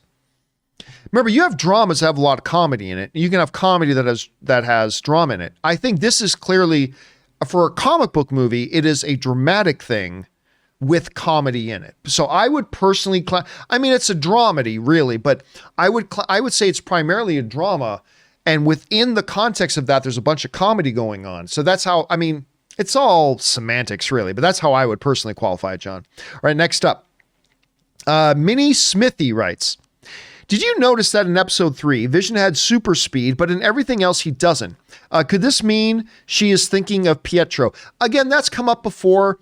I think there is a lot. I don't think we've been exposed to everything that Vision can do. I think even now, having seen super speed with him, I don't think we've seen everything Vision can do. So I don't think that's a Pietro reference. We might find out that it is as the season progresses. But for now, I don't think it's a Pietro reference. Abel, by the way, was that many? Yes. Abel Leon writes, Wanda has the potential to be the best villain in the MCU. Yep. The potential. That's the key word in that statement, Abel. The potential. But yes, I believe the potential is there. Mr. 47 writes, Wonder Woman 3 will be called Diana/Steve, and it will be a 90s sitcom. Cheetah will sneak into Themyscira and pretend to be a neighbor. Oh, come on, Mr. 47. Come on. It's a little bit of a dig at DC there, but wouldn't it be hilarious if they did? Okay, so there's that. Casinema Reviews writes, I'm wondering why a broadcast was going out at all. Plot twist, the laugh tracks from the first few episodes are from a literal capture device. Or a literal captive audience. That's funny. I know, I think that'll come into play. Again, I think it has something to do with just the fact that Wanda is making it a sitcom, and part of that is it's broadcast out. Again, there's so little information that we have regarding that aspect of it, and it's important to keep realizing. As of right now, we're not even halfway through the season. So that might become a little bit more apparent, but that is a question, Casinema, that's been on my mind as well. So what is the purpose of Wanda transmitting it out? Now, granted, it's not like she was transmitting it out and everybody's TV could see it. Darcy had to specifically identify it and find it. It took a brilliant astrophysicist to figure that out. So it might not be meant for general public consumption, but I don't know. Again, these are questions they're going to have to answer as we move forward in the season. All right. Nomadic Medusa tips in $20. Thank you, Nomadic Medusa, for supporting us on that level. And Nomadic Medusa writes, in Infinity War, it is mentioned that Wanda has a connection to Vision through the Mind Stone. In Endgame, it's also mentioned about the connection. Perhaps Wanda is manifesting the real Vision. But here's the problem. That's a little bit of an oxymoron, right? It's either the real Vision or she's manifesting a vision. I think those are two diametrically opposed notions. I don't think you manifest the real Vision. It's either the real Vision or it's a manifestation. And I think this is a manifestation. Like, the real Vision is dead. He's dead. If Wanda had figured out a way, and we've covered this a few times here, but if Wanda had figured out a way to literally bring him back to life, then there's no more problem. There's no need for a fantasy world. There's no need to live in a sitcom. You just bring him back. He's alive now, and she's happy. Instead of grief and pain and devastation, there is happiness and joy and euphoria. I brought Vision back, like the real Vision. I was able to bring back the real Vision. But that's not what's happening. There is grief and there is pain. And there is now her desperately trying to cope with it by manifesting something else. Now, again, we're only halfway through the season. Maybe they turn out that it's something different. Maybe, possibly. You could be on to more than I'm giving credit for here, Nomadic Medusa. That's possible too. But who knows? Maybe ask me after episode 5. I might think something different. All right. And our final question of our WandaVision open spoiler. I think we've gone 7+ hours. Is it about 7 hours? It's probably close to 7 hours that we've done of spoiler discussion on WandaVision episode 4. Comes to us from a fan of Peanuts who writes, I hope we get 2 more set in the 80s and 90s. I think we will. But then the final 3 episodes break away. What if Vision is Mephisto in disguise, poisoning her that way? That's dark. I don't see that being the case. Because we see Vision away from Wanda, not aware of what is going on, right? If we never saw Vision apart from Wanda, we could wonder that. But we've seen Vision away from Wanda and understand that, no, he's really in that moment. Plus, if it was Mephisto, which I don't think is in the show, but I could change my mind, then she wouldn't be able to just rewind him and take him out of that. So I really don't think that's the case here. I don't think that's the case here. And I do think we're going to get 80s and 90s stuff set. And all right, guys, that'll do it for it took us a couple of days to get it all done, but that will do it for our WandaVision episode 4 open spoiler discussion stuff. Guys, thank you so much. For number one, Ann and I've been moving this week. I've been a lot of not just moving, but we've been renovating the house. And I spent all of last week, other than Monday morning, we did a John Campea show last Monday morning. And then ever since then, it's been about me trying to get the renovations complete, getting everything starting to transfer over here, doing the main move on Friday, unpacking since then. Thank you guys, all of you, for your patience with me as I've been trying to keep up with this while also trying to, take care of life responsibilities and do all that. But we have gotten through it, guys, and now we look forward to WandaVision episode 5. And, of course, the John Campea Show, which is coming up as I record this. The John Campea Show coming up in 8.5 hours from now. I need to go to bed here pretty quick. And thank you, guys, everybody, for sending in your theories and observations and questions and all that kind of stuff. Number one, because you gave us great stuff to talk about. But number two, you supported this channel while you did it. And all of us involved here, all of us here involved with the John Campea YouTube channel, thank you guys very, very much for that support. Okay, guys, again, don't forget the John Campea Show returns in the morning. Our first one back in a week. Robert Meyer Burnett is joining me, and we hope that you guys will join us as well. That will do it for me for now, guys. Thanks a lot for being here. My name's John Campea, and until next time, my friends, no more mutants.